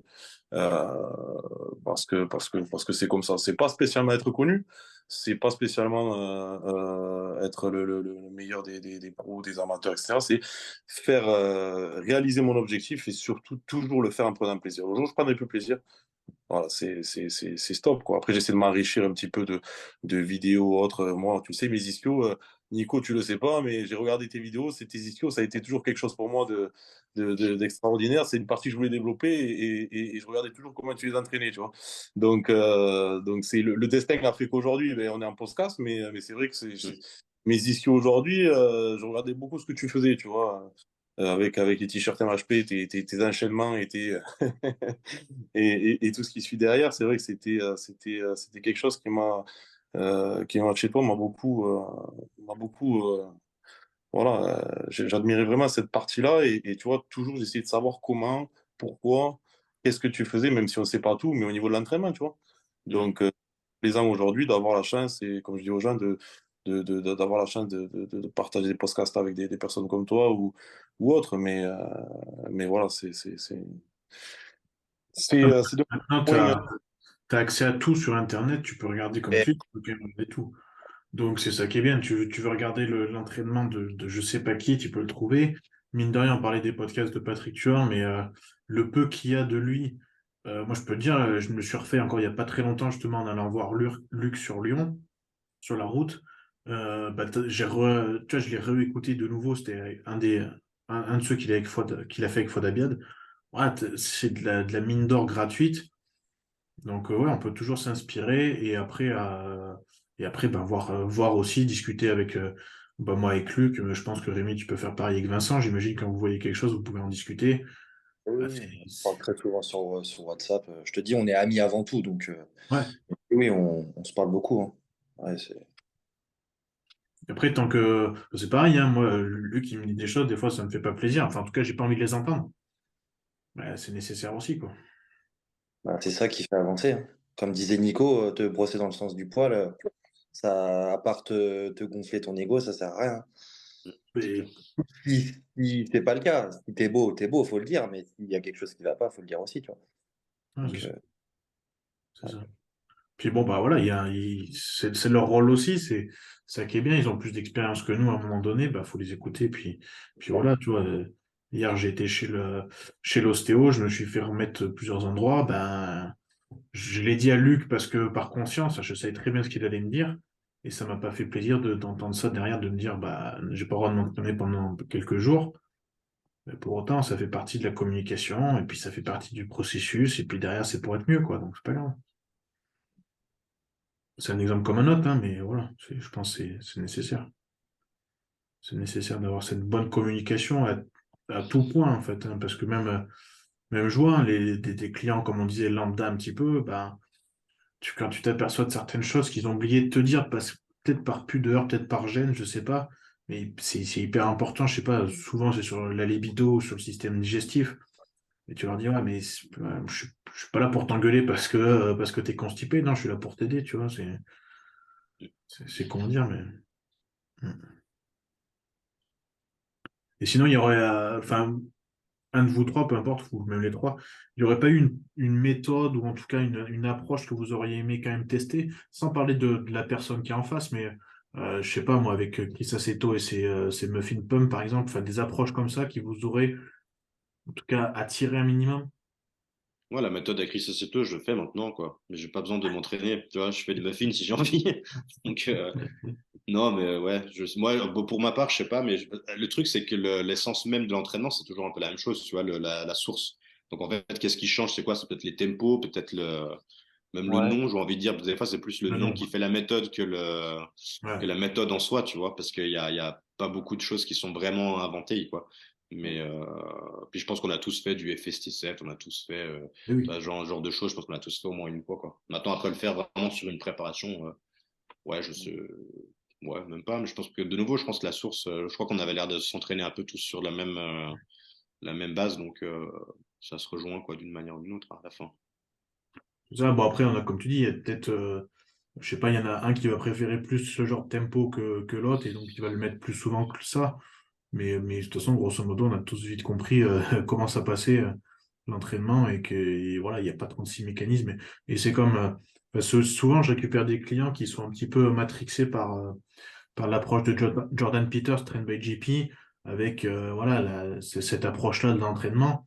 Et comme je leur dis, bah, en fait, regarde le push-pull legs, regarde ce que c'est en fait. C'est un split classique en soi ils ont juste appelé autrement, mais un split classique, si tu veux, c'est un push-pull legs. Hein, c'est pas. Ouais, c'est clair. Mm, Il y a rien de- il y a le nom qui change. Voilà, c'est tout. mm. Et puis Jordan Peters, tout le monde n'est pas capable d'encaisser ses entraînements. Même lui, je pense qu'il les a pas encaissés totalement d'ailleurs. Donc, Ouais, ouais. c'est clair. Bon, toi, Rémi, avec tes céréales, du coup, t'es bien avec Vincent? ouais, bah écoute, franchement, c'est un repas comme un autre. Je vois pas pourquoi les gens Tu l'avais pas, ça, avec Essan, par contre. Ben non, je faisais pas ça avec Essan. J'ai jamais fait ça en 10 ans. C'est la première fois, tu vois. Et en vrai, ouais, c'est cool. C'est cool parce que, comme dit Vincent, c'est le petit repas plaisir, on va dire, de la journée. Mais franchement, je vois pas pourquoi le débat. Oui, c'est sûr qu'il y a mieux. Je suis d'accord avec tous les gens qui disent ça. Mais encore une fois, si les personnes qui font ça progressent comme ça, se sentent bien comme ça, parce qu'il faut pas oublier que dans ce sport, faut pas créer de frustration. C'est de la frustration parce que t'aimes pas ta diète. Comment tu veux progresser? C'est ce que je veux dire. Parce que tout part de là. Tout part de l'aspect psychologique. Si psychologiquement tu te sens pas bien, tu auras beau faire les meilleurs entraînements que tu veux, faire tout ce que tu veux, ton corps il va le ressentir et il va pas progresser comme tu veux. Donc, si pour certains, moi je m'en fous que ce soit des céréales ou autre chose, moi Vincent il me dit de manger ça, je mange ça. Mais pour certains, s'ils ont besoin d'avoir ce genre de petits écarts dans la diète pour se sentir bien, pour progresser, bah tant mieux. Si ils progressent comme ça, les gens, pourquoi on les fait chier? Tu vois ce que je veux dire? Le body, c'est pas ripouler toute la journée. Il y en a plein qui mangent ripouler tous les jours, 6 fois par jour, et ils n'ont pas de physique, tu vois, et on leur dit rien.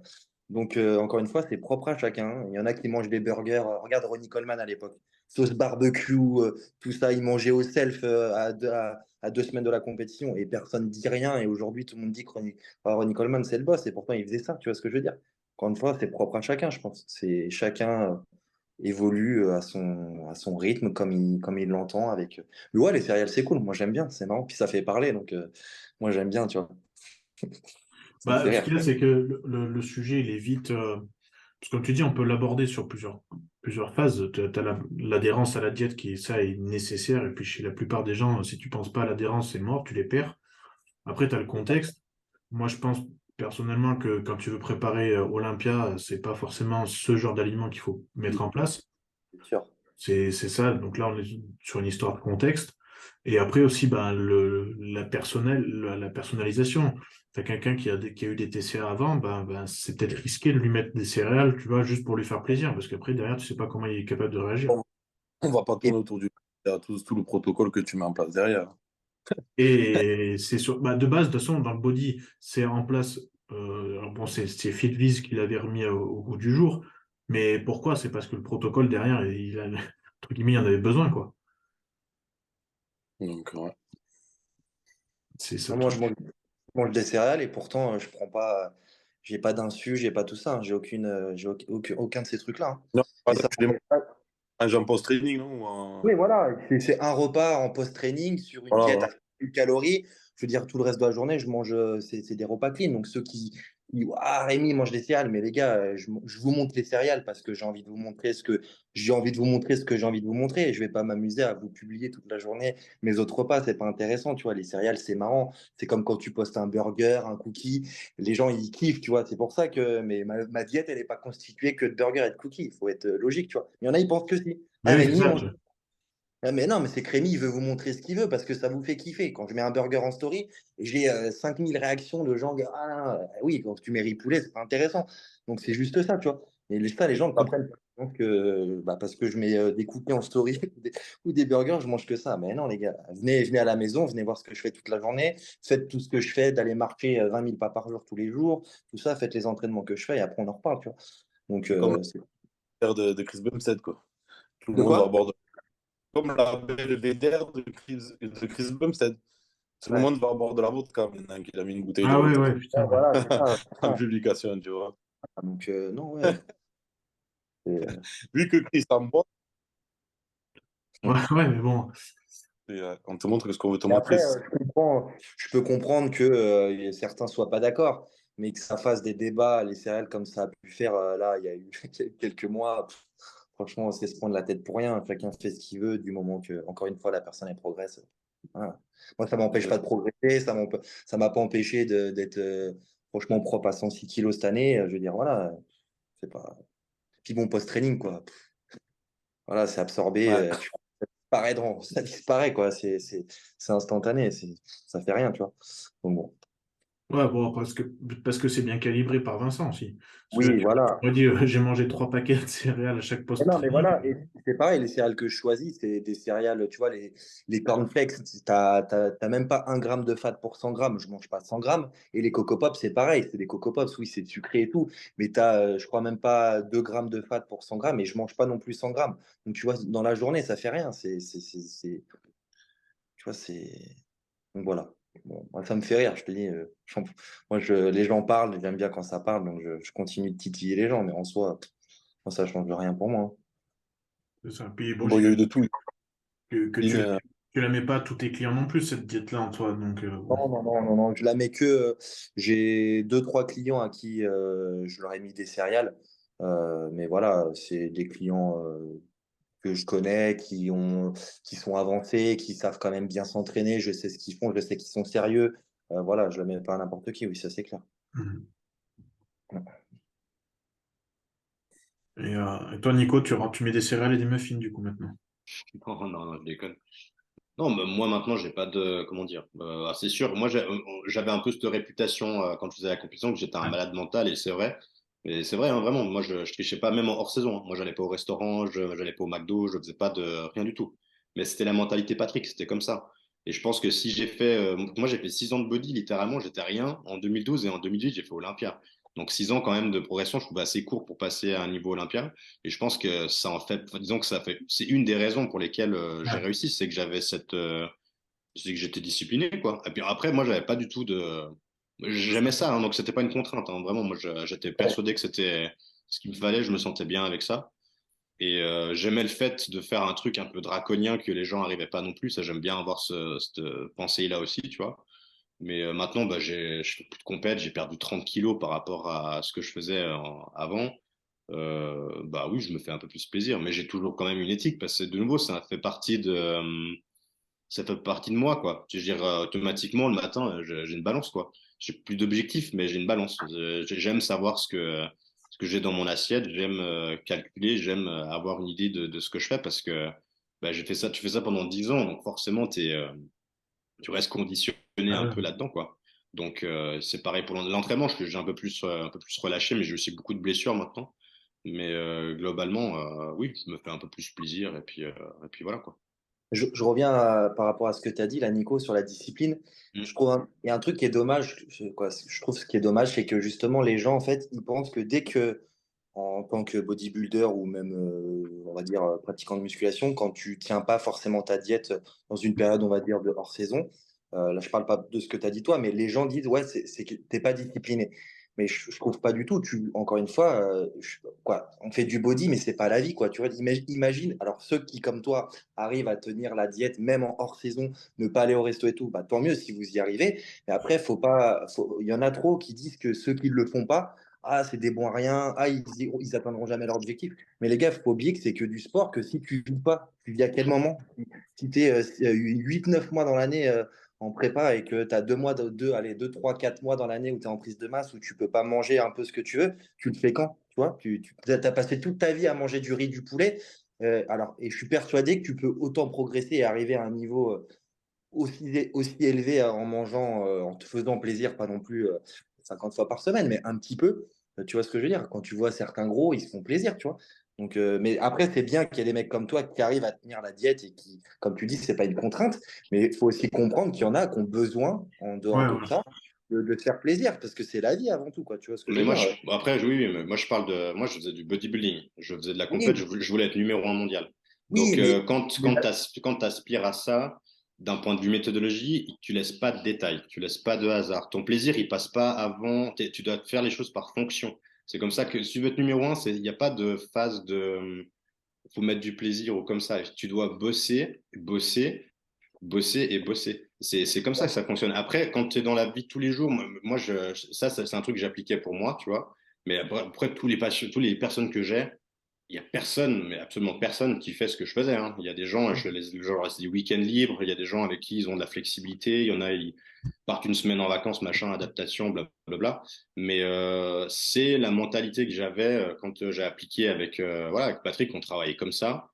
Puis moi, voilà, je pense sincèrement en termes de résultats, euh, je suis pas venu par hasard en 6 ans là où j'ai été, tu vois. Et puis je pense que c'est principalement dû à ça, pas que la nourriture, attention, mais c'est vraiment cette application-là, cette rigueur, je sais rien, je peux appeler ça, mais je l'appliquais surtout. L'entraînement, idem, voilà.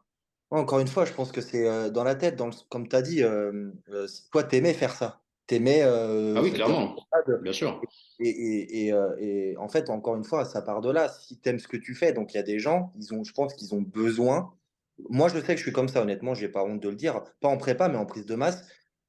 Faire 6 mois de prise de masse à manger propre pendant 6 mois, c'est hors de question. Pour moi, faut que je me fasse plaisir, tu vois. Mais et pour moi, je pense aussi que tu peux arriver au top niveau en te faisant plaisir. Je pense. Ne C'est dis quoi pas le que top niveau, genre, c'est quoi pour toi? même Top un niveau. top 1 Olympia. Regarde Chris. Ah, ouais, Chris, hors saison, il bouffe comme tout le monde, il se fait plaisir. mais on sait pas, tu peux pas savoir. De nouveau, tu as dit, tu montres ce que tu veux sur les réseaux. Tu peux pas savoir ce que ces gens ils font.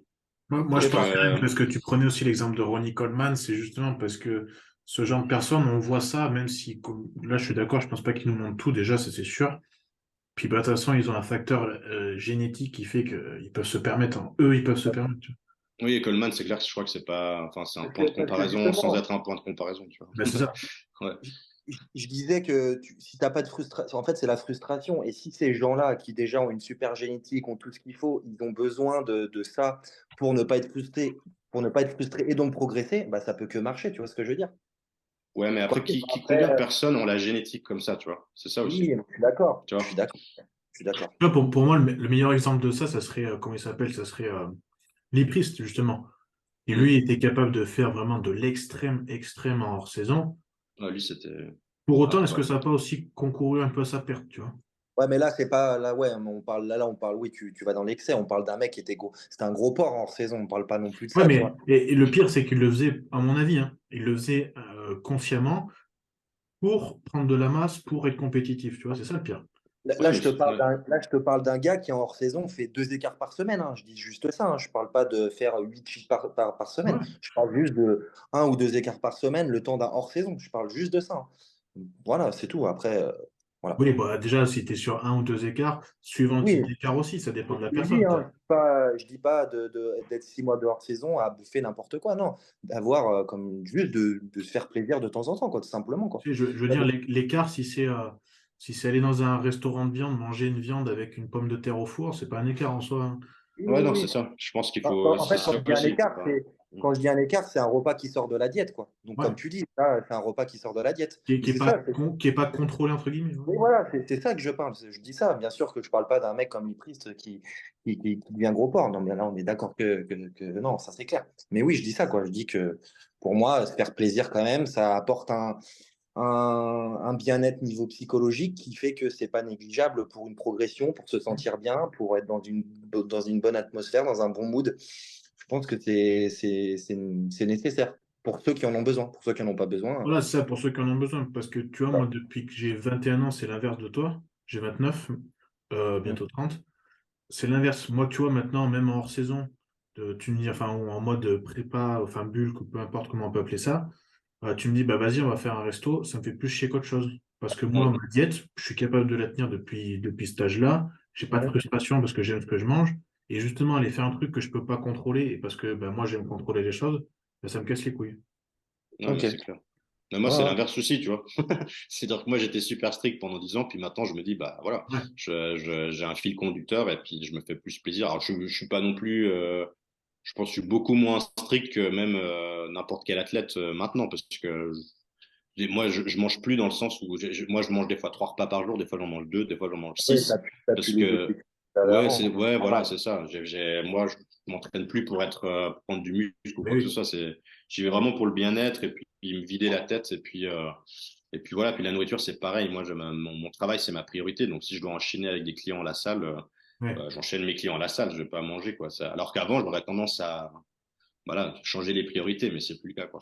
Mhm. Mais oui, après, je te rejoins quand même, Rémi, sur le fait, c'est clair, il y a la question de l'adhérence, je pense Ouais. elle est vraiment à des niveaux. Bah, je pense, hein. Il y a tellement de paramètres et de Ah, mais c'est facteurs sûr. parce qu'il faut savoir sur où est-ce qu'on va, qu'est-ce qu'on fait. On fait Olympia, on se prépare. Est-ce qu'on a vraiment le niveau pour le faire?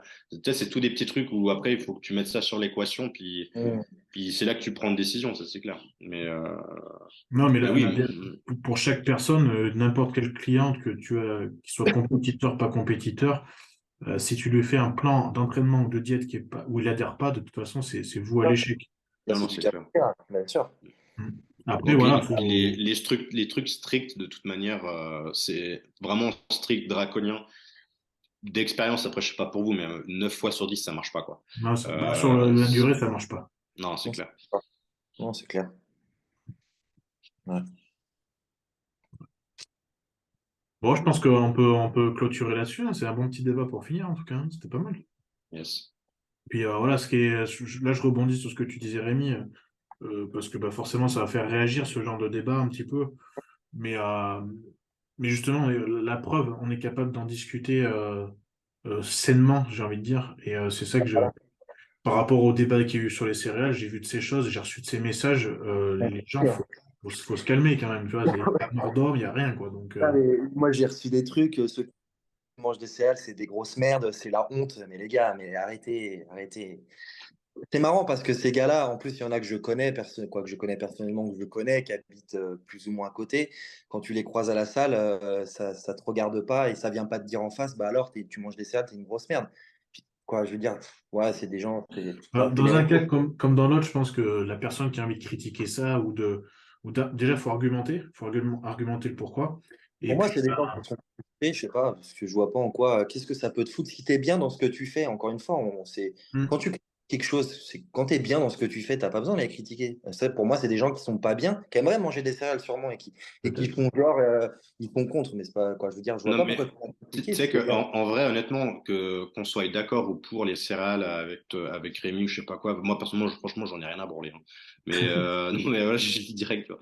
Mais moi, ce qui me dérange, c'est la question du débat. En fait, c'est juste Ah, qu'aujourd'hui, que ce soit ça ou un autre sujet, hein, tu regardes aujourd'hui l'actualité avec, tu sais, les trans, les machins, les binaires, blablabla. C'est un peu le Mm. même problème. C'est qu'aujourd'hui, moi, des fois, quand tu regardes les commentaires dessous, mais moi, ça me donne. J'éteins mon téléphone direct, tu vois. Je pose mon c'est téléphone direct. violent, hein. Je me dis, mais C'est les violent, gens, il y a personne qui arrive donner son opinion sans que ça parte en insulte, tu vois. Ou que, hein. ah non, non, non, mais putain, mais je veux dire, moi je suis plus de l'avis, justement, de me dire, bah, moi, si j'ai une opinion, je pense quelque chose, mais je pense que je peux apprendre de la personne qui pense l'inverse de moi, tu vois.